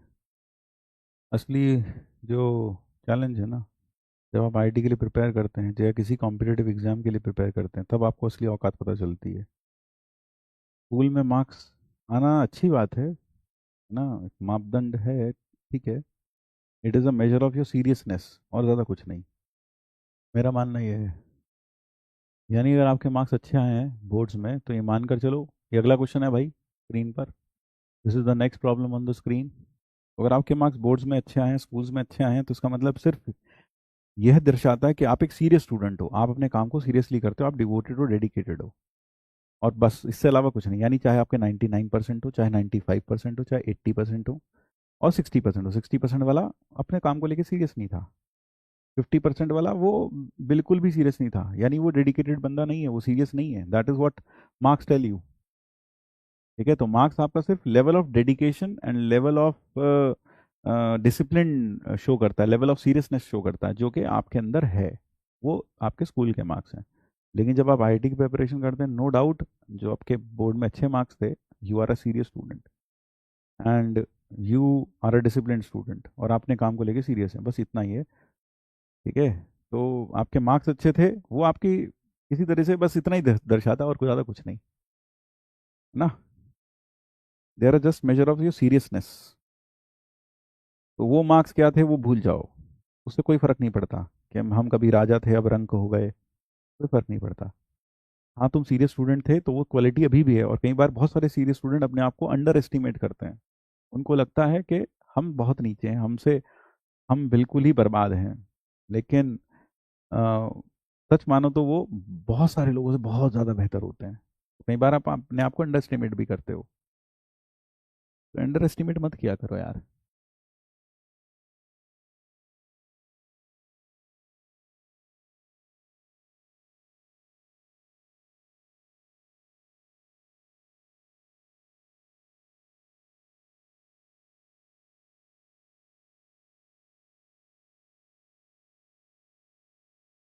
आप में से कितने लोगों ने आरपीपी भी किए थे पूरे साल?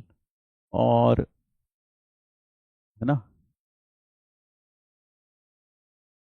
अंकित मैं यही कहूंगा, yes you can do it. ठीक है, yes you can do it.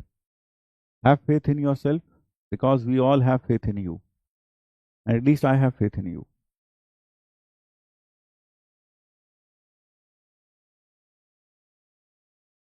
तो जिन लोगों ने आरपीपी पूरे साल किए होंगे तो डेफिनेटली उन्हें फर्क दिख रहा होगा। वो पूरे कोर्स के टच में होंगे। हाँ, वो पूरे कोर्स के टच में होंगे वो बच्चे। उनको फायदा दिख रहा होगा। उनको फॉर्मूला आराम से रिकॉल हो रहे होंगे। That is the difference. तो जब आरपीपी चल रहे थे मैं कह रहा था, मैंने कहा आरपीपी करो, ये इंपॉर्टेंट है, रिवीजन होता रहेगा साथ साथ। लेकिन तुम रोते रहे सिर्फ, कि सर रिवीजन कैसे करें, रिवीजन कैसे करें। अबे रिवीजन आरपीपी के थ्रू ही तो रिवीजन था। लेकिन तुमने रोना बंद ही नहीं किया।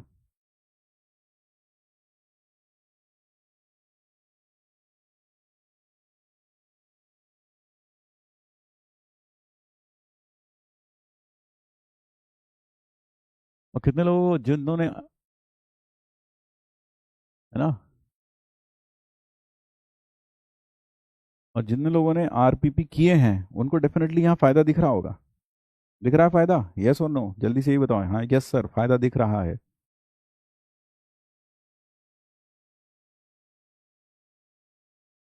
पूरे नहीं किए थे तो बस, पूरे नहीं किए थे तो क्या करें अब।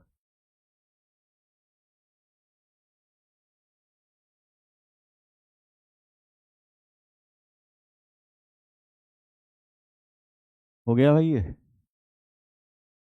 नेक्स्ट पर चलते हैं, नेक्स्ट प्रॉब्लम।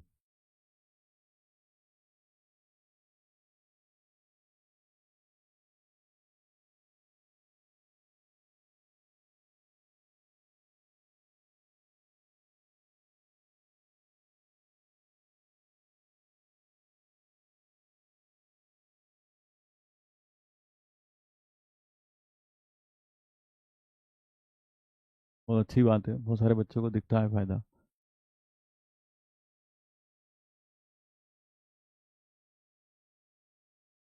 जो भी बच्चे हैं प्रॉपर में और जिनको फायदा होता है, मैं प्लीज कहूंगा ये बात आप अपने जूनियर्स को जरूर बताएं। जो ट्वेल्थ में है, जो इलेवेंथ में है, उन्हें जरूर बताएं। क्योंकि मेरे कहने से उतना फर्क नहीं पड़ता जब आप उन्हें बताते हैं। कभी भी कोई भी आपको मिले, कोई भी मिले, कहीं भी मिले, टेलीग्राम पे मिले, रूबरू हो गई आपके साथ, सामने मिले, तो उसे बताएं कि फायदा होता है भाई। जो बता रहे हैं सर करते चलो, अपने आप सब कुछ हो जाएगा।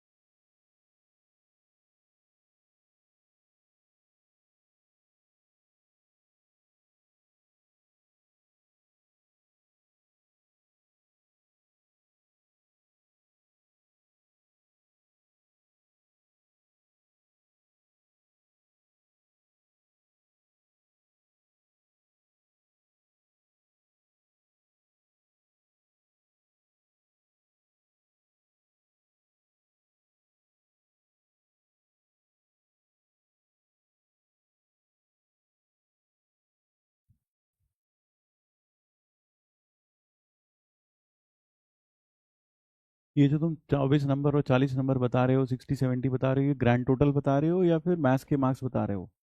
ये बताओ।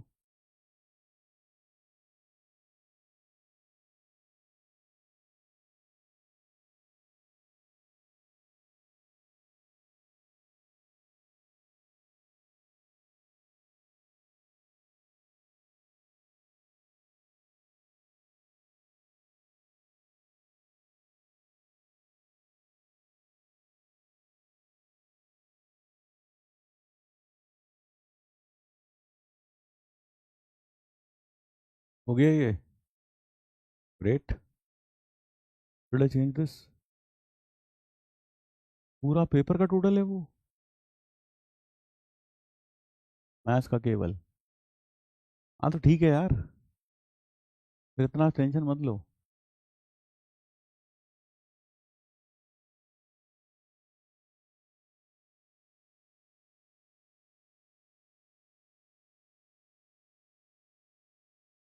ग्रैंड टोटल 66 में से 300 में से 66।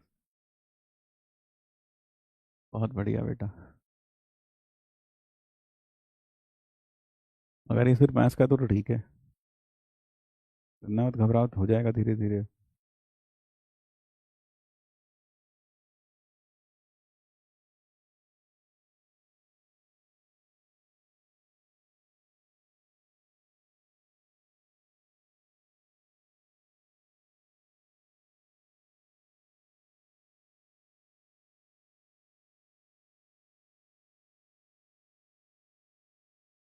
चलिए अगले बार चलते हैं। तो ये प्रॉब्लम हो गया, मैक्सिमम बच्चों ने कर लिया है।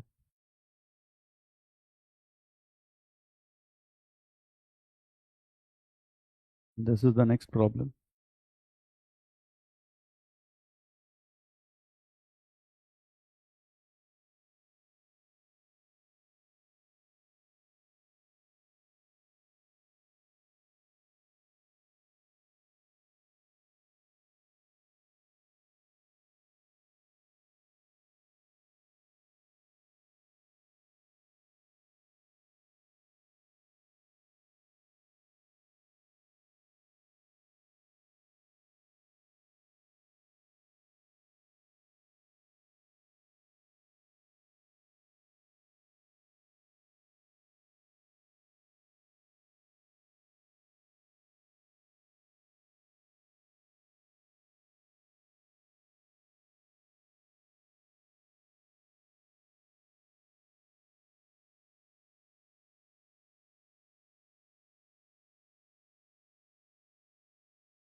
हो गया ये?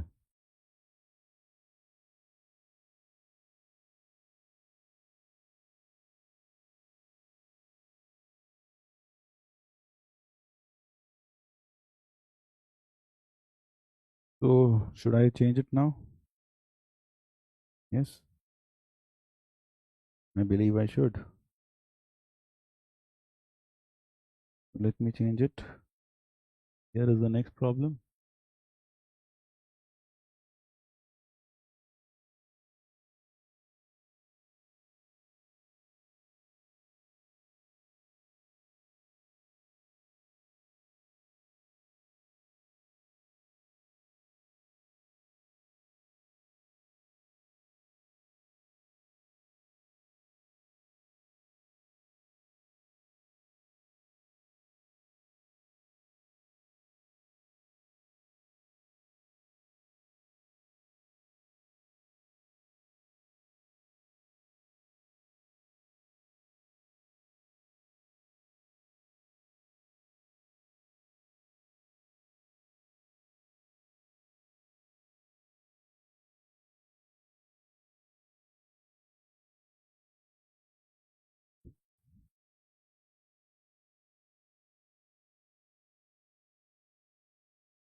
राघवेंद्र, अगर आपके 66 आ रहे हैं 300 में से, इसका मतलब ना तो आपने फिजिक्स पढ़ी है ना केमिस्ट्री पढ़ी है, कुछ भी नहीं पढ़ा आपने, अभी 66 जैसा स्कोर आता है 300 में से। कोई तो सब्जेक्ट ऐसा होगा जो पढ़ा होगा तुमने।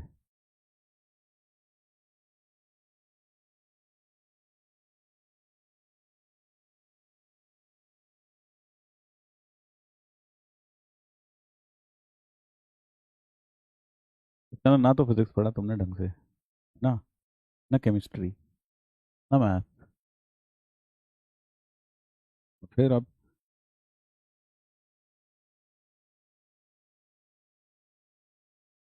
क्या करें, अब क्या करें, क्या होगा? जाके यूट्यूब पे वीडियो देखो, 2 दिन में 10 दिन की स्ट्रेटजी देख लो कोई।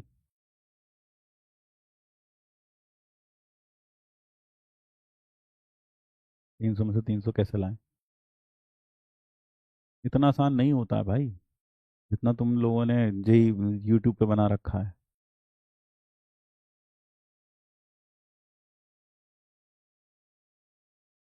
इतना क्या लैक ऑफ रिवीजन है? पूरा दिन तुम्हारे पास खाली है, कितना लैक ऑफ रिवीजन है? तुमने ऐसा क्या किया? 10 दिन जब तुम मैथ्स के लिए दिए तब नहीं तुमने कुछ रिवीजन किया, बीच बीच में तुमने आरपीपी नहीं किए होंगे, 101%। अब लैक ऑफ रिवीजन रोते रहो बैठ के, करो रिवीजन बैठ के अब।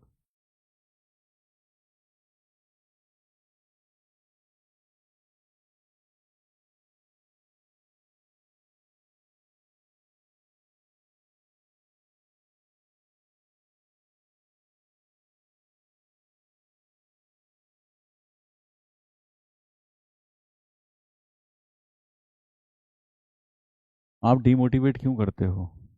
मैं डिमोटिवेट कर रहा हूँ? सच्चाई बताने को डिमोटिवेशन कहते हैं? तो सच्चाई कड़वी होती है भाई।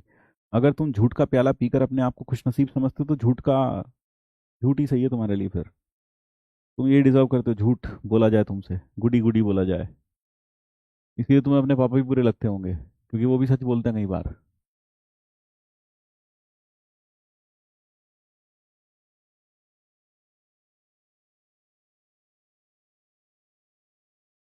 मैंने सच्चाई बताई है भाई, सच्चाई कड़वी होती तो मैं क्या करूं अब?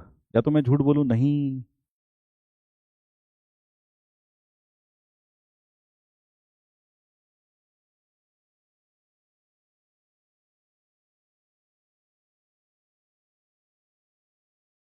लेजेंड, तुम्हारी इसमें कोई बुराई, कोई खराब बात नहीं है कि तुम बीमार थे, इसमें तुम्हारी गलती नहीं, ये तुम्हारी गलती नहीं है।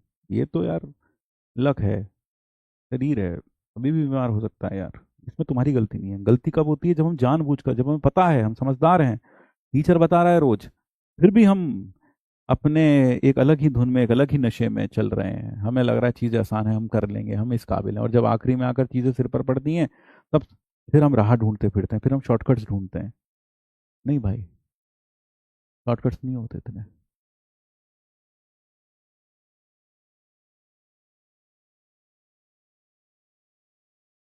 चलो बस ये लास्ट क्वेश्चन कर लो आज के लिए, ठीक है? अभी तुमसे बात करते हैं, मेरे ख्याल से ज़्यादा इंपॉर्टेंट लग रहा है मुझको अभी।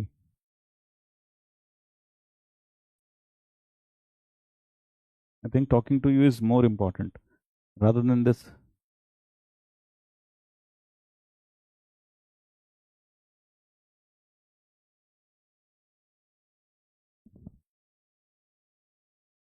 तो देखो एक चीज़ और बताता हूँ, देखो।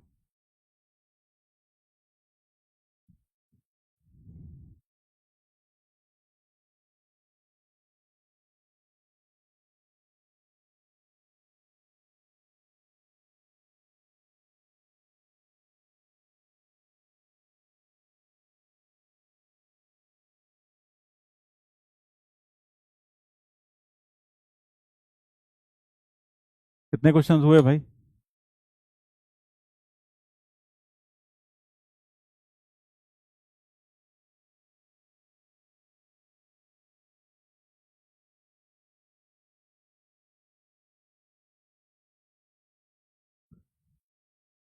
मेरे ख्याल से ये हो गए हमारे पास 1 2 3 4 5 6 7, 7 प्रॉब्लम्स इन ऑल।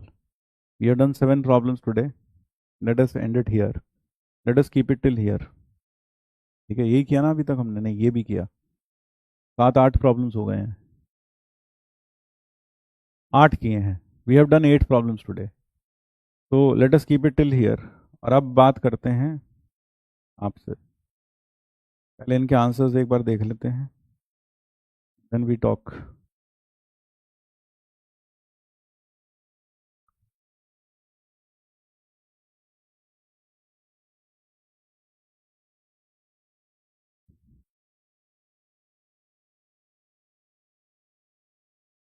इसका जो सही आंसर है वो आंसर है, the correct answer to this is Calcutta. इसका सही आंसर आ रहा है Calcutta. Calcutta is the correct answer to this. Calcutta आ रहा है। ठीक है, अगला यह वाला जो प्रॉब्लम है, this problem has also the answer as Calcutta. ठीक है,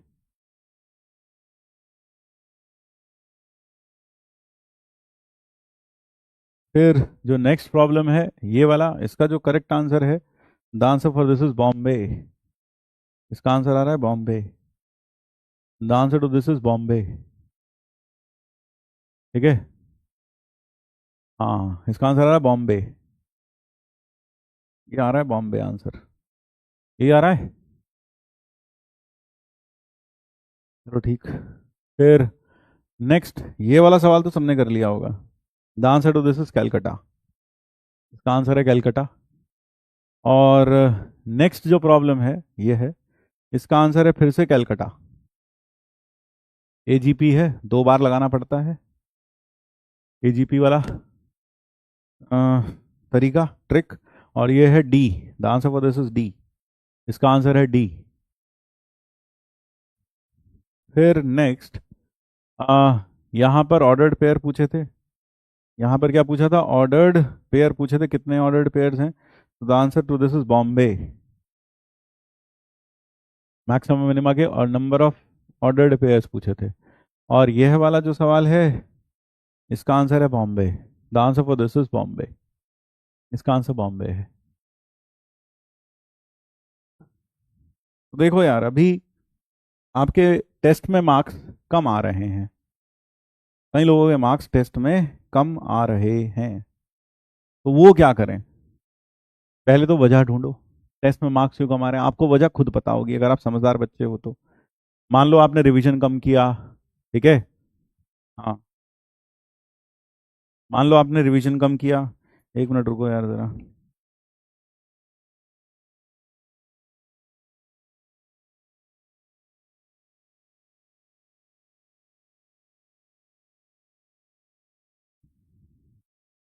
ठीक है, मान लो आपने,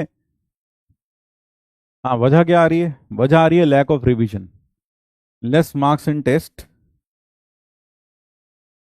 less marks in test, less marks in test. सबसे पहली वजह आती है नो रिवीजन, है ना। यही रिवीजन की सबसे पहली वजह यही आ रही है ना भाई, no revision, no revision, no revision. दूसरी वजह आ रही है, दूसरी वजह आ रही है, दूसरी जो वजह आती है वो आती है सिली मिस्टेक्स। सिली मिस्टेक्स, ये दूसरी वजह आती है भाई, सिली मिस्टेक्स, है ना। यही आ रही है 2 वजह, सिली मिस्टेक्स, सिली मिस्टेक्स। ये 2 वजह अभी आपके सामने दिखाई दे रही है। और कोई वजह दिखाई दे रही है, और कोई वजह दिखाई दे रही है, और कोई वजह दिखाई दे रही है। अब देखो रिवीजन वाला पॉइंट जो है ना, रिवीजन वाला point, let me be very clear. Revision, revision कभी भी कारण नहीं होता। नो रिवीजन ये कभी भी कारण नहीं होता। ये सिर्फ दिल को बहलाने वाली बात है। ये कभी भी कारण नहीं होता कम मार्क्स आने का, नो रिवीजन। कई लोगों को लगता है माँ कसम अगर रिवीजन की होती तो हैंडपंप उखाड़ देते। ये कभी भी एक कारण नहीं होता है। मैं आपको एक्सपीरियंस से बता रहा हूँ ऐसा क्यों होता है। क्योंकि जो बच्चा पूरे साल पढ़ता है, पूरा साल पढ़ता है लगातार, है ना, जो टीचर ने कहा है वो सब करता है, साथ साथ बीच बीच में रिवीजन कर रहा है, आरपीपी कर रहा है, उसको नो रिवीजन वाली चीज कभी भी परेशान नहीं करती। यह सिर्फ किसको परेशान करती है, जिसने बीच में हरामखोरी काम चोरी की है, उसको परेशान करती है। क्यों? उसने क्या किया? उसने होमवर्क किया ही नहीं। उसने सिर्फ लेक्चर देखने मात्र को ही क्या समझा?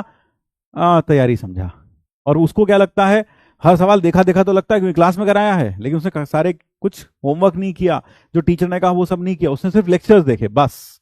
और उसको ऐसा लगता है कि वो लेक्चर्स को अगर वो नोट्स को दोबारा रिवाइज करेगा तो माँ कसम सारे सवाल बन जाते, सारे सवाल बन जाते, है ना? हाँ, सारे सवाल बन जाते, है ना? क्यों? अब असल में हो क्या रहा है, उसने उतनी प्रैक्टिस नहीं की, उसने क्लास में जो भी टीचर ने होमवर्क दिया वो सब नहीं किया, तो अब प्रॉब्लम को सॉल्व करने की अप्रोच ही नहीं बन रही। अब प्रॉब्लम देखा हुआ तो लग रहा है, लेकिन उसे अप्रोच कैसे करें समझ ही नहीं आ रहा। वो अप्रोच कैसे बनती है? जब आप दिन रात बैठकर पूरा साल जूझते हैं प्रॉब्लम्स के साथ, जब आप केडीकेटीएच, क्लास इलस्ट्रेशन, आरपीपी ये सब करते हैं, तब जाकर आपके पास क्या होती है? आपके पास अप्रोच बनती है प्रॉब्लम्स को करने की। ठीक है? हाँ, मैं सही बता रहा हूं आपको, मैं सही बता रहा हूं। तो रिवीजन इज नॉट, ये रिवीजन सिर्फ कहना अपने आप को बहलाने वाली बात है, अपने आप को बहलाने वाली बात है कि हम अपने दिल को बहला लें ये कहकर कि काश हमने रिवीजन किया होता तो माँ कसम हैंड पंप उखाड़ देते। तुम कर लो रिवीजन, है ना? तुम्हें क्या लगता है, तुम्हें किसने रोका रिवीजन करने से? करो रिवीजन, लाओ मार्क्स। असल में क्या है ना?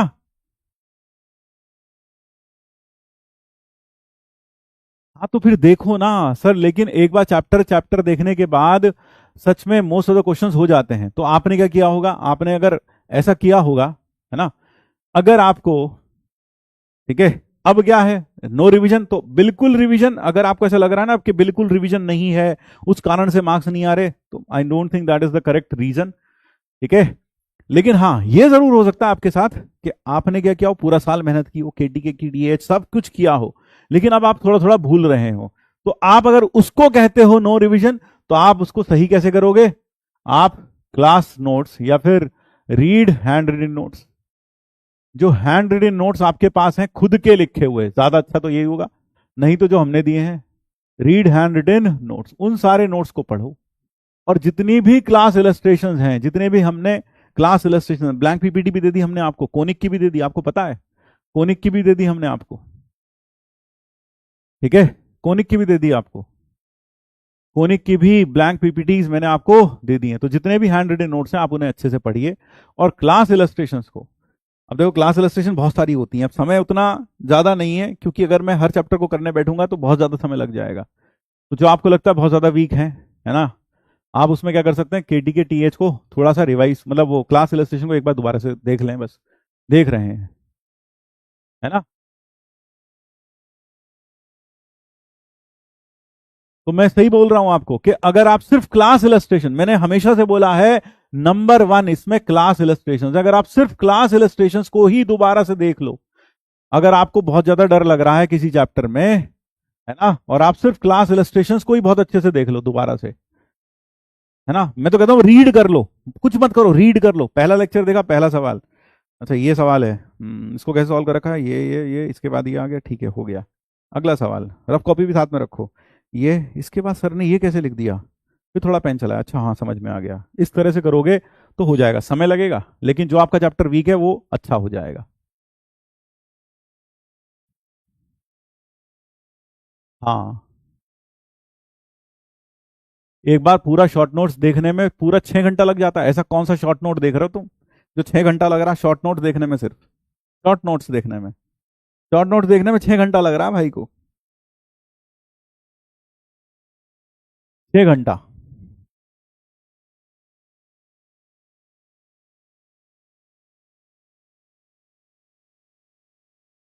6 घंटा कैसे लग रहा है यार?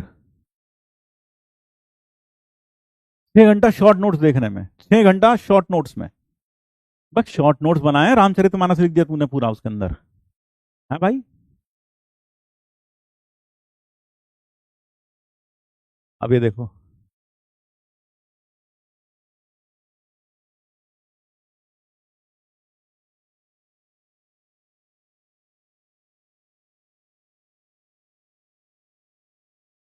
अप्रोच भूल जाते हैं क्वेश्चंस की, ये एक अच्छा पॉइंट है। अप्रोच, क्लास इलस्ट्रेशन देखो, और जो उसमें अच्छी अप्रोच है, अच्छे अच्छी अप्रोचेस जो आपको दिखाई दें उसमें, वो एक शीट ऑफ पेपर पर लिख लो। अच्छी approaches with question plus question, वो एक शीट ऑफ पेपर पे लिख लो। ठीक है? अच्छी अप्रोचेस प्लस क्वेश्चन एक शीट ऑफ पेपर पे लिख लिया करो, ज्यादा अच्छा रहेगा, जो शॉर्ट नोट्स हैं। ठीक है, ये करा करो। कोनिक की छोटी बातें भूल जाता हूं तो तूने A4 साइज शीट लेकर बैठ, और उस पर जितना भी तुझे याद आता, देखो सबसे अच्छा तरीका क्या होगा किसी भी चैप्टर को रिवाइज करने का किसी भी चैप्टर को। अगर मान लो तुम एक ओबीडियंट स्टूडेंट थे, तुमने पूरा साल मेहनत किया और तुम चैप्टर को रिवाइज करना चाहते हो, रिवीजन करने का सही तरीका क्या होगा मैं आपको बताता हूं। सबसे पहला, जो अक्सर मैं भी करता था, वो क्या, sit with a blank sit with a blank A4 sheet, A4 sheet and a pencil. पहले पूरे चैप्टर को एक बार अच्छे से पढ़ लो, पूरे चैप्टर को रिवाइज कर लो, है ना। तो सबसे पहला स्टेप क्या होगा, rather revise your class notes. Revise क्या करो, रिवाइज योर क्लास नोट्स, सारे क्लास नोट्स रिवाइज करो। Revise your handwritten notes, revise handwritten notes,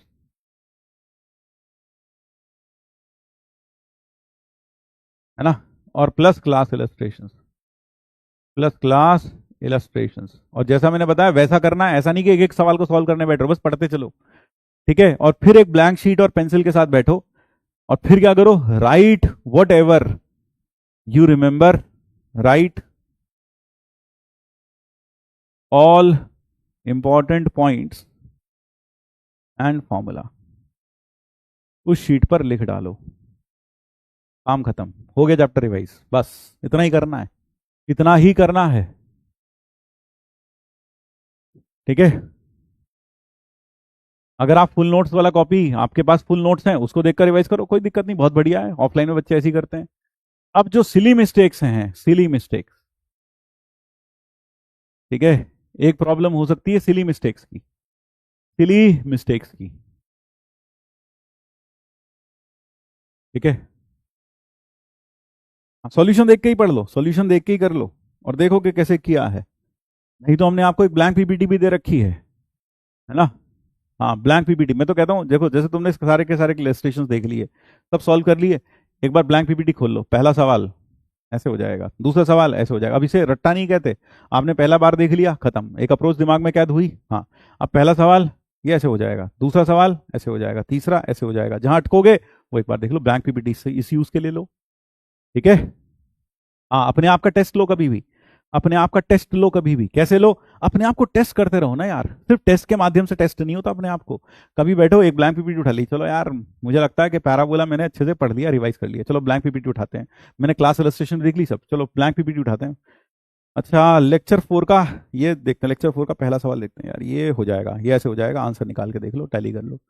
ऐसा करो तो बहुत अच्छा रहेगा, ऐसा करो तो बहुत अच्छा रहेगा। बेटा कोनिक की ब्लैंक पीपीटी अपलोड करवा दी हमने, जाके देखो, एक बार जाके देखो, कोनिक की ब्लैंक पीपीटी अपलोड करवा चुके हैं हम, तुम्हारे कहने से पहले, तुमने तो देखा ही नहीं होगा, है ना। जाके जरा चेक करो बेटा, ब्लैंक पीपीटी अपलोड कराई है कि नहीं कराई है। क्लियर हो गया रिवीजन करने का तरीका। तो अपने आप को सेल्फ टेस्टिंग करो, बार बार टेस्ट करो अपने आप को, keep on testing your self, इस तरह से टेस्ट करो, है ना। क्वेश्चन पीपीटी बाय आशीष सर लिखा होगा, क्वेश्चन पीपीटी के नाम से, जाके देखो कंटेंट में बेटा कहां मिलती है, परचून वाली दुकान पे मिलेगी तेरे। हाँ, हो गई भैया आज अपलोड, 9 बजे हो गई थी अपलोड, हाँ हो गई। तो अगर आप ये करेंगे तो आपका रिवीजन पूरा हो जाएगा। और अगर आप सिर्फ नो रिवीजन को कारण मानते हैं तो गलत है, नो रिवीजन कारण नहीं हो सकता, क्योंकि अगर आपने पूरा साल आरपीपीस किए हैं तो नो रिवीजन वाला कारण नहीं हो सकता। नो रिवीजन वाला कारण मैक्सिमम उन बच्चों के साथ होगा जिन्होंने शायद आरपीपीस नहीं किए हैं, उस इंपॉर्टेंट बात को हमारी नहीं समझा। हम रोज आरपीपी लगा रहे थे, क्यों लगा रहे थे, हम पागल थे क्या, बेवकूफ थे क्या हम, नहीं भाई, क्योंकि हमें पता था ये दिन आएगा। और हमारा मकसद क्या था, मैंने तुम्हें एक एग्जाम्पल भी दिया था कि स्टूडेंट को एक एक इंस्क्राइब्ड सर्कल की तरह होना चाहिए। जैसे मान लो ये हेक्सागन है, ये तुम्हारा कोर्स है, you should be like an inscribed circle, है ना, कि इंस्क्राइब्ड सर्कल की तरह होना चाहिए। You should be in contact with every side of this hexagon, you should be in contact with the entire syllabus. ये एग्जाम्पल भी मैंने दिया था आपको। ठीक है,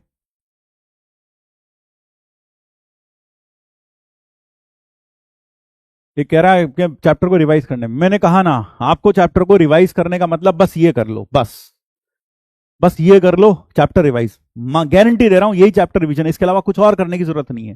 टेस्ट देते रहो, और जैसा मैंने आपको बताया अपने आप के खुद के टेस्ट लेते रहो, ब्लैंक पीपीटी लेके बैठो कोई सी भी और उठा के उसमें से कोई क्वेश्चन सॉल्व करके देखो। ठीक है भाई, कुछ पीवाईक्यू नहीं लगाने, कितने साल के पीवाईक्यू लगा लूं? अबे इतने सारे पीवाईक्यू तो करवा दी तुम्हें क्लास में, रोज करवा रहे हैं 15-15, रोज तुम्हें घर में करने को टेस्ट दे रहे हैं, आप वो कर रहे हो ना, तो कितने साल के लगा लूं? ये तुम्हारे दिमाग में भर दिया गया है ना, तुम्हारे दिमाग में भर दिया गया कि पीवाईक्यू लगा लो, सिलेक्शन हो जाए, पीवाईक्यू लगा लो। अरे भैया इतने सारे पीवाईक्यू तो क्लास में करा दिए, टेस्ट पेपर्स तुम्हें घर में करने को मिल रहे हैं, आज एक और टेस्ट पेपर 8 अपलोड हो गया होगा, हो जाएगा, है ना, तो वो करो सारे के सारे, और साथ में रिवीजन ये करो बस, और कुछ करने की जरूरत नहीं है। इतना कर लो मेरी भाई, अभी भी मेरी बात मान लो, नहीं माननी तो कोई बात नहीं, एग्जाम के बाद देख लिए। सिली मिस्टेक्स अगर आपसे होती हैं तो सबसे पहले आपको पता होना चाहिए इसको इंप्रूव करने का दुनिया में सिर्फ एक ही तरीका है। कई लोग कहेंगे कॉन्सेंट्रेट करके क्या करो, दोबारा चेक कर लिया करो। अबे दोबारा क्या, एक बार करने का समय नहीं मिलता है जेई मेंस में, दोबारा चेक के घंटा करेंगे? ठीक है, दोबारा चेक कर लिया करो, इतना समय मिलता ही नहीं है, इतना समय मिलता ही नहीं है जेई मेंस में। तो क्या करना चाहिए आपको, आपकी जो सिली मिस्टेक्स हैं वो दूर होगी, मान के चलिएगा, टाइम बाउंड प्रैक्टिस से, और कोई तरीका नहीं है, टाइम बाउंड प्रैक्टिस। जैसा कि जो हम क्लास में कर रहे थे, ये मैं जो टाइम बाउंड प्रैक्टिस कर रहा करने को कह रहा था, आपको याद होगा क्लास में मैंने शुरुआत में भी कहा था कि रोज के 10-15 मिनट लगाओ, निकालो और टाइम बाउंड मैनर में क्वेश्चंस को करने की कोशिश करो, है ना। उससे आपकी सिली मिस्टेक्स भी दूर होंगी, उससे आपकी कैलकुलेशन भी इंप्रूव होगी, और क्वेश्चन की अप्रोच करने का जो समय लगता है वो भी बेहतर होगा। तो अगर आप ये सब करते हैं, ठीक है भाई, है ना, स्ट्रेट लाइन में बोला था ना भाई मैंने, फोनिक का हाईलाइट करें, फोनिक की हाईलाइट अगर अभी मैं क्या कहूं, अगर समय है तो कर लेना चाहिए, अगर समय नहीं है तो नहीं करना चाहिए। अगर आपके मार्क्स बहुत कम आ रहे हैं, जैसे कि अभी प्रजापति जी का यहाँ कोई कमेंट नहीं दिखाई दे रहा, प्रजापति जी शायद सच्चाई सुनकर उन्हें काफी झटका लगा, और उन्हें कुछ ऐसे इंसान की तलाश होगी जो उनका दिल बहला दे, जो उन्हें कह दे हाँ सब कुछ बढ़िया है बेटा, अभी भी 300 में से 300 आ सकते हैं। वो शायद ऐसे इंसान की तलाश कर रहे होंगे, मैं वो इंसान नहीं हूं, है ना। मुझसे झूठ नहीं बोला जाता, मुझसे झूठे दिलासे भी नहीं दिए जाते, ठीक है। हो सकता है मैं गलत हूं, ठीक है, लेकिन मेरे ख्याल से अगर आपको एक बार असलियत पता चल जाए तो आप उससे लड़ने के लिए ज्यादा बेहतर तैयार होते हैं, आपको पता होता है आप कहाँ खड़े हैं, और उस हिसाब से फिर आप आगे बढ़ने की कोशिश करते हैं, ठीक है। एक तो इंसान ये होता है, और दूसरा सच्चाई पता पड़ने के बाद वो टूट जाता है, उसे लगता है भाई अब तो कुछ नहीं बचा, अब तो बस कुछ नहीं बचा। तो दो किस्म से आप इसे ले सकते हैं, है ना, दो किस्म से आप इसे ले सकते हैं। तो it all depends on you. मान लो आज किसी को कैंसर है और डॉक्टर बोले नहीं नहीं कुछ नहीं है, मामूली सी खांसी वांसी है, दर्द वर्द है, लोग गोलियां वोलियां खाओ सही हो जाएगा, ये कभी कभी दिन में हर 15 दिन बाद आ जाया करो, एक ये ड्रिप चढ़ेगी बस हो जाएगा ठीक, ठीक है। या फिर एक तरीका ये है, उसे बताया ही नहीं, बोला कुछ नहीं है, सब बढ़िया है, सब बहुत बढ़िया, आप तो मस्त रहो, खाओ पियो ऐश करो। और एक डॉक्टर जो बताया कि हाँ भाई ऐसा है, आपके साथ ऐसा है और इसका ये इलाज है, अब हम ये कर सकते हैं, आप करिए। मेरे ख्याल से सेकंड वाले में ज्यादा अच्छा रहेगा ना मरीज, ठीक है ना भाई।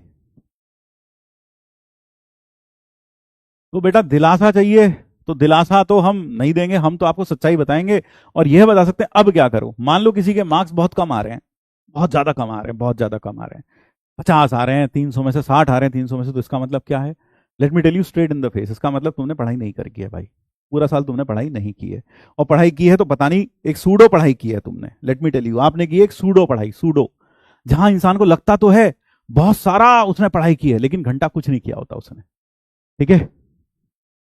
हाँ अगर आप हैंड रिटन नोट्स रोज पढ़ते हो तो बहुत अच्छा है, ठीक है। हाँ तो अगर आपने बिल्कुल नहीं है तो आप क्या कर सकते हो, कोई दिक्कत नहीं है, अभी आप ये अटेम्प्ट जो हो रहा है जैसा हो रहा है इसमें मेहनत करिए, देकर आइए, अपना बेस्ट दीजिए, जो रिजल्ट आएगा वो आप भी जानते हैं मैं भी जानता हूं। अब क्या करिए उसके बाद, उसके तुरंत बाद जैसे आपकी शिफ्ट खत्म हो जाती है, if you are a real student, आपके एग्जाम खत्म हो जाता है उसके तुरंत बाद बैठकर वापस जुड़ जाइए and target the April attempt. YouTube वाले भैया को मत सुनिए, पहले अटेम्प्ट को ही फोड़ दो और फलाना कर दो, दूसरे अटेम्प्ट में कंपटीशन बढ़ जाता, ये बढ़ जाता, वो बढ़ जाता। भैया आजकल मैं सच बता रहा हूँ, आज से पहले इतनी एनालिसिस कभी नहीं होती थी। आजकल रोजी रोटी कमाने के चक्कर में लोगों ने इतनी इस चीज को इतने दूर तक ड्रैग कर दिया है कि बच्चे का दिमाग, उसे पता ही नहीं कर चलता मैं क्या करूं। हर 2 दिन बाद तो नई स्ट्रैटेजी आ जाती है, हर 2 दिन बाद नया वीडियो आ जाता है, तो बच्चे को पता ही नहीं चलता। सब अपना धंधा चला रहे हैं, सबको पैसा कमाना है, सबको यूट्यूब चैनल में 10 मिलियन सब्सक्राइबर करने, 50 मिलियन करने, 10 करोड़ करने, 25 करोड़ करना, पैसा आना चाहिए। बच्चा का कोई नहीं सोच रहा।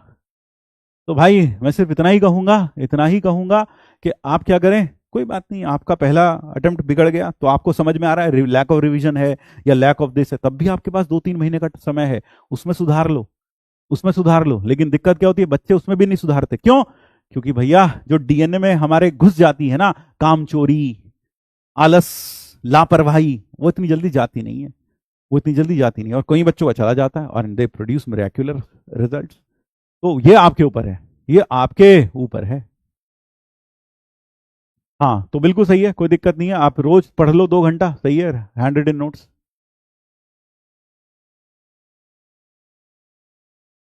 ठीक है, तो मैं आप सबको यही कहूंगा,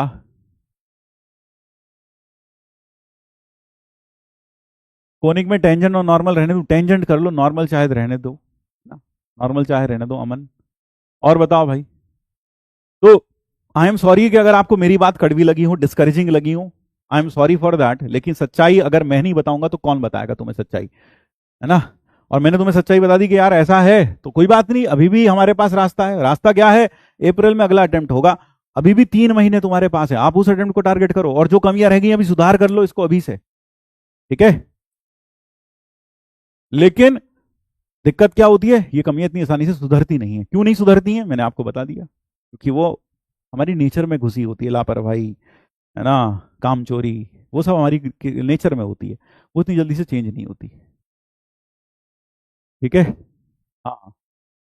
और रही आपकी बात, और रही आपकी बात, कई लोगों की बात कि पेरेंट्स का प्रेशर बहुत है, उनकी एक्सपेक्टेशंस बहुत हैं। देखिए, पेरेंट्स आपसे एक्सपेक्ट करेंगे ही, जैसे आप एक्सपेक्ट करते हैं अपने पेरेंट्स से कि मम्मी समय पर खाना बनाएगी, मम्मी समय पर ये करेगी, मम्मी समय पर वो करेंगी, तो ऐसी मम्मी भी और पापा भी आपसे एक्सपेक्ट करते हैं कि आप भी कुछ करेंगे। लेकिन ठीक है, उनके एक्सपेक्टेशंस के बोझ को अपने सिर पर मत रखिए ज़्यादा। आप तो जब एग्जामिनेशन हॉल में एंटर करें, सब चिंताओं को ऐसा इमेजिन करना, एक बार आंख बंद करके इमेजिन करना, सब चिंताओं को, सब एक्सपेक्टेशंस को एक बैग में भर के तुम बाहर ही छोड़ के जा रहे हो एग्जामिनेशन हॉल से। या फिर अभी सोच लो बैठ करके, जितनी भी मम्मी तुम्हारे से एक्सपेक्टेशन कर रही हैं, जितने भी लोगों की एक्सपेक्टेशन है, अच्छा करने का, बुरा करने का, जो भी प्रेशर है, तुमने सब दिमाग से निकाला, एक बैग में भरा और फेंक दिया वो बैग साइड में। अब पढ़ाई करो, अब पढ़ाई करो, इमेजिन करो, this really helps, this really helps. Imagine करके देखो एक बार, इमेजिन करके देखो एक बार। कईयों के मार्क्स खराब आते हैं, कईयों के पापा तो बहुत ज्यादा गुस्सा हो जाते हैं, बोलते हैं, और कईयों के पापा बोलते ही नहीं है। जिनके पापा बोलते ही नहीं है, चुप रह जाते हैं, वो बच्चों को सबसे ज्यादा दुखता है, क्योंकि पापा ने कुछ कहा ही नहीं। यानी पापा वो दर्द पी गए, वो जो गम था वो पी गए, वो हमें बहुत ज्यादा हर्ट करता है। तो मैं समझ सकता हूं, कोई बात नहीं, आप जिंदगी में कुछ करना चाहते हैं अपने मम्मी पापा के लिए तो डेफिनेटली करिए। जिंदगी आपको दूसरा मौका तो अभी दिया है ड्रॉपर के रूप में, और एक और मौका दे रही है अप्रैल के फॉर्म के रूप में, अप्रैल के एग्जाम के रूप में। अगर आपने बिल्कुल ही सब कुछ बर्बाद कर दिया, ये उनके लिए बोल रहा हूं, वैसे नहीं, बाकी तो आपको अपना बेस्ट देना ही देना है सबको। ठीक है, ये मैं उनको बता रहा हूं, उनको बता रहा हूं। ठीक है, हाँ,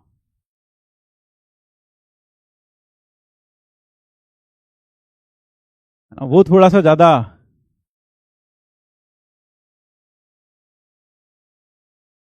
पापा को भी मार्क्स ही रियल नहीं बताया,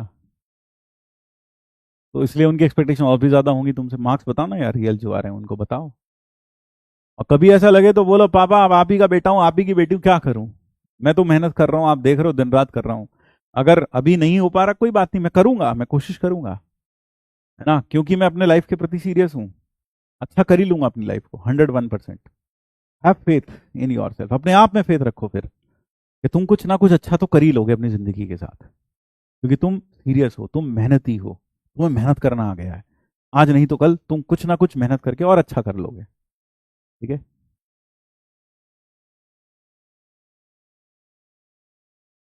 और जनवरी पूरे अच्छे से दीजिए।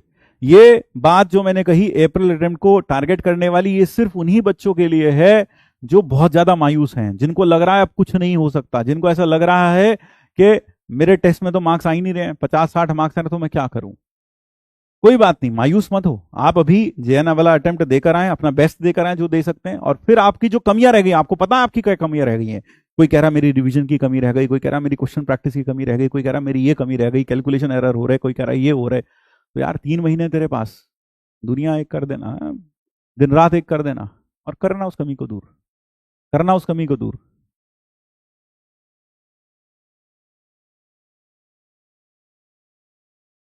हाँ, प्रशांत शुक्ला कह रहे हैं प्लीज मेरा डाउट बता दो। हाँ भाई बोलो।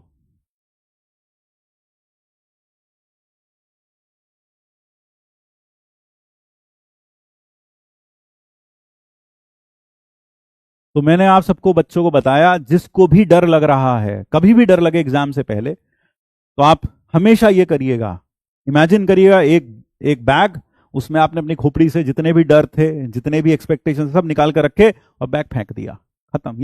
ये करना एक बार imagine, it will really help you a lot. Exam में बैठकर आपको घबराहट होती है, तो मन ही मन में पहले तो 4-5 लंबे सांस लेते रहना, सांस थोड़ी लंबी लेना, और साथ साथ मन ही मन में एक ही बात बोलना अपने आप को, जो है जैसा है इसी में बेस्ट करके रहूंगा, जो है जैसा है इसी में बेस्ट करके रहूंगा। और याद करना इसरो को, याद करना इसरो को, है ना। जब हमारे पास इतने संसाधन, इतने इंफ्रास्ट्रक्चर नहीं थे, आपने देखा होगा वो फोटोग्राफ जहां पर साइकिल पर रॉकेट का हेड, है ना, साइंटिस्ट ले जाते हुए दिखाई दे रहे हैं एक दो पॉइंट से दूसरे पॉइंट पर। तो जब हमारे पास संसाधन नहीं थे, शायद वो नासा जैसे, उनके पास संसाधन नहीं थे, अगर वो हार मान जाते तो शायद आज इसरो इसरो ना होती। इसरो आज इसरो इसीलिए है क्योंकि उन्होंने सोचा जो है जैसा है इसी में हम बेस्ट डिलीवर करके देंगे, और इसलिए it is one of the best space agencies today. तो उससे प्रेरणा लीजिए, अपने आप के बारे में ऐसा सोचिए, ठीक है। ठीक है।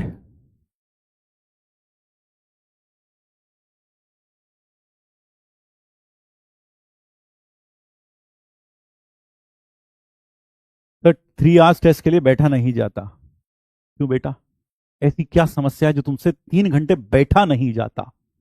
कुछ ज्यादा समस्या है क्या? मतलब डॉक्टर वॉक्टर को दिखा लो। पेपर अटेम्प्टिंग स्ट्रैटेजी बता दो, पेपर अटेम्प्टिंग स्ट्रैटेजी भी बता देंगे, ठीक है।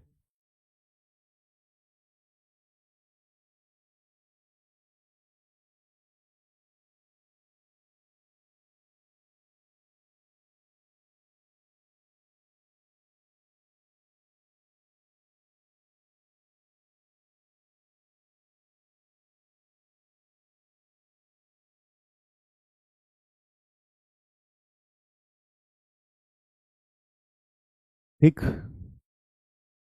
तो ये हो गया, हमने आपको सब कुछ बताया, घबराने की जरूरत नहीं है, डोंट फील होपलेस। इंसान का सब कुछ खो जाए लेकिन उसका सेल्फ कॉन्फिडेंस, सेल्फ बिलीफ बना रहे, तो सच मानिए कुछ नहीं खोया। और इंसान का सब कुछ उसके पास हो लेकिन उसका सेल्फ बिलीफ, उसका सेल्फ कॉन्फिडेंस खो जाए तो सब कुछ खो गया। तो इसलिए मेरी आपसे हाथ जोड़कर यह विनती है, होपलेस मत होइए। आप बिल्कुल भी ये मत सोचिए कि आप नहीं कर पाएंगे, ऐसा नहीं सोचिए, आप सब कुछ करने में सक्षम है। आप ईश्वर की एक ऐसी रचना है जो, मतलब मैं कह सकता हूं, you are the most beautiful creation of the God, and you are the most intelligent creature on this planet. तो आप सब कुछ कर सकते हैं, सब कुछ करने में सक्षम है, और अकेले थोड़ी हो यार, मैं तुम्हारे साथ हूं ना। मैं अभी भी खड़ा हूं, मैंने तुमसे वादा किया था, है ना, तुम्हारा साथ नहीं छोड़ूंगा, और मैंने अपने वादा मैंने निभाया, चाहे कैसे भी निभाया, मैं निभा रहा हूं, आज भी निभा रहा हूं। तो तेरा साथ, तेरे साथ लड़ने के लिए मैं तैयार हूं ना यार। मेरी बातें थोड़ी तुझे बुरी लग सकती हैं, हो सकता है कभी तुझे दुख भी पहुंचे मेरी बातों से, है ना, लेकिन कई बार टीचर को, कहते हैं ना, टीचर को अंदर से चोट करनी पड़ती है।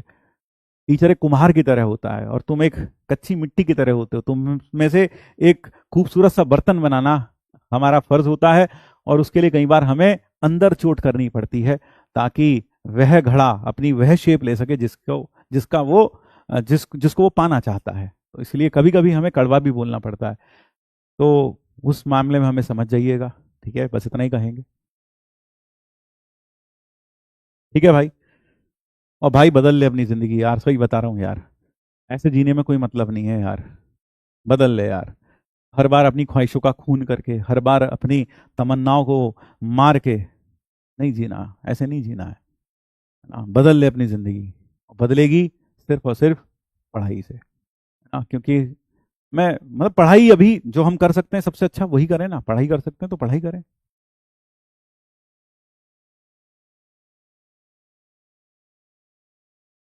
कभी कभी कॉन्फिडेंस ही ओवर कॉन्फिडेंस लगता है। मुझे नहीं लगता, ओवर कॉन्फिडेंट जो होते हैं वो भी गड़बड़ है, बहुत ज्यादा ओवर कॉन्फिडेंट नहीं होना चाहिए। ठीक है।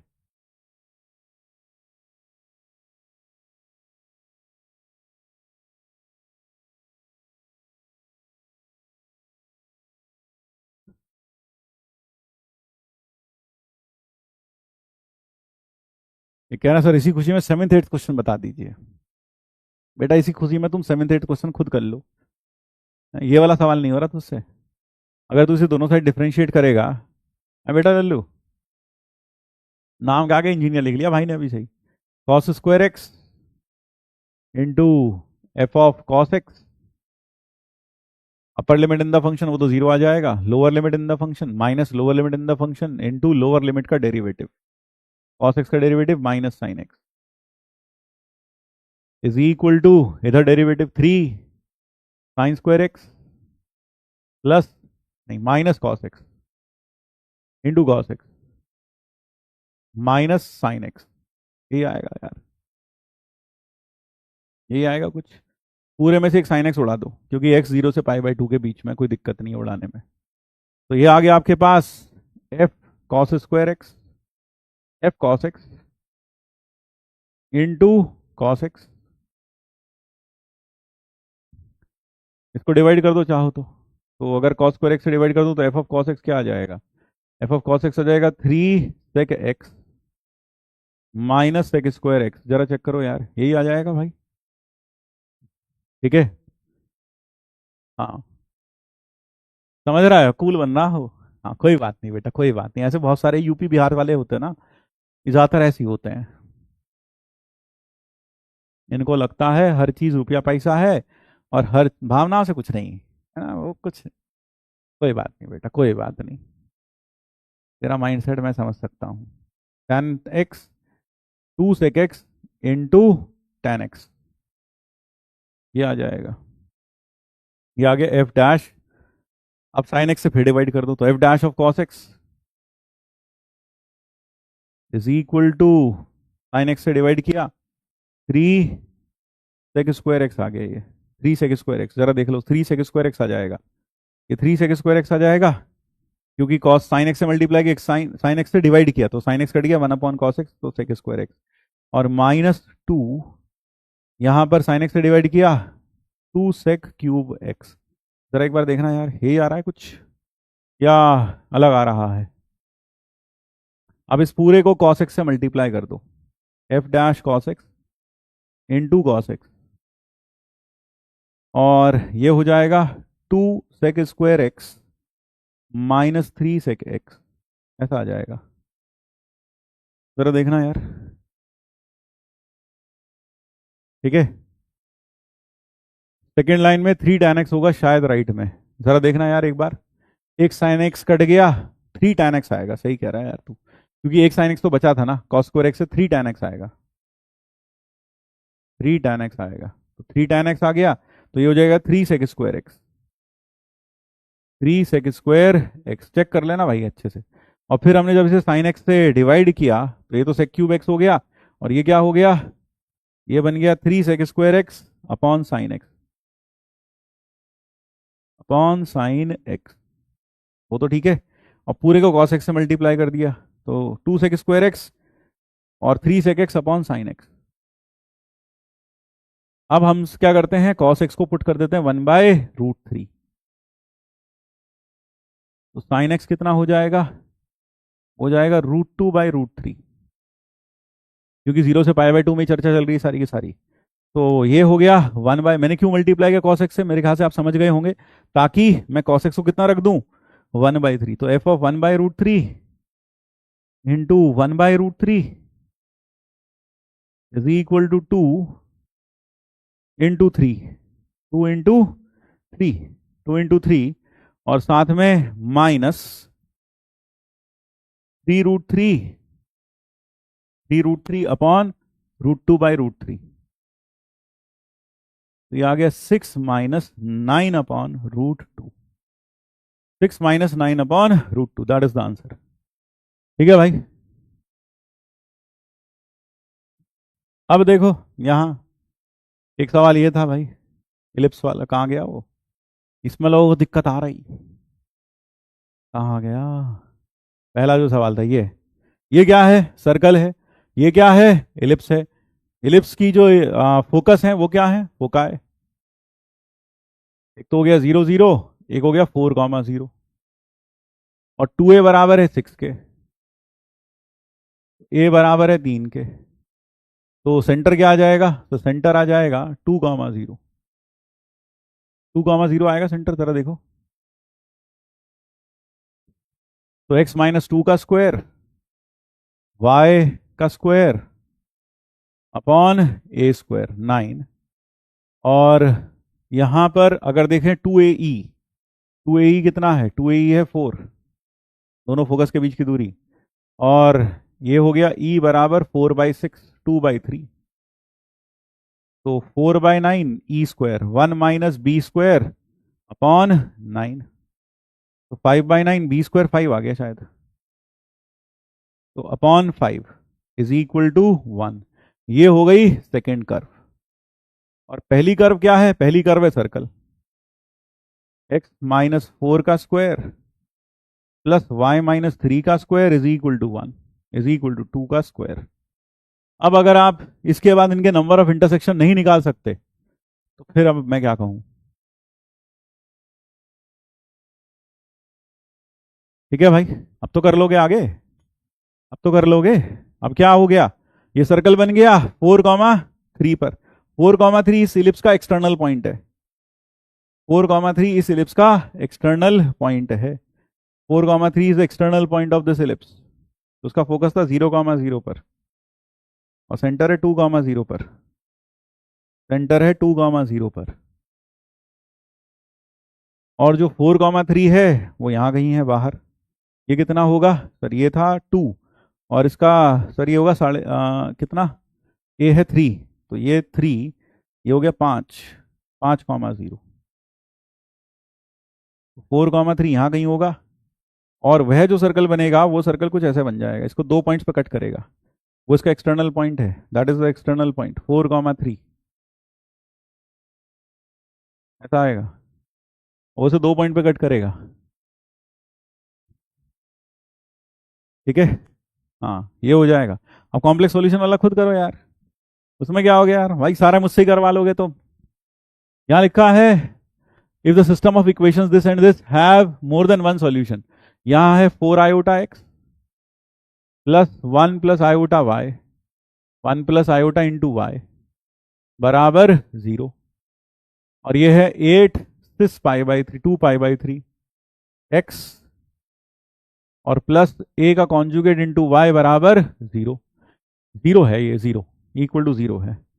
अब ये दोनों लाइंस ओरिजिन से जा रही हैं, है ना, ये दोनों लाइंस क्या है, लाइंस हैं, इमेजिनरी लाइंस हैं, दोनों ओरिजिन से जा रही हैं। अगर इनके इन्फाइनाइटली मेनी सॉल्यूशंस हैं तो ये क्या कर जानी चाहिए, कोइंसाइड कर जानी चाहिए।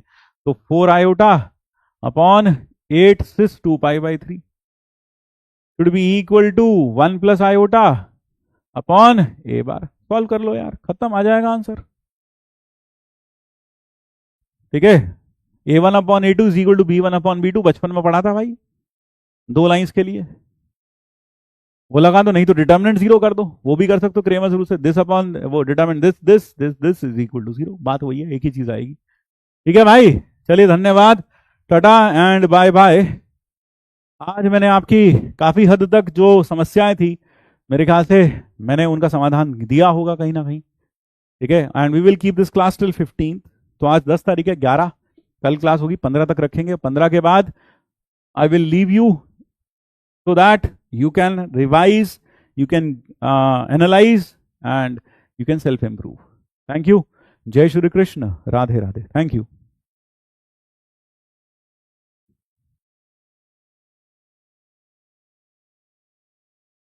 Thank you everyone.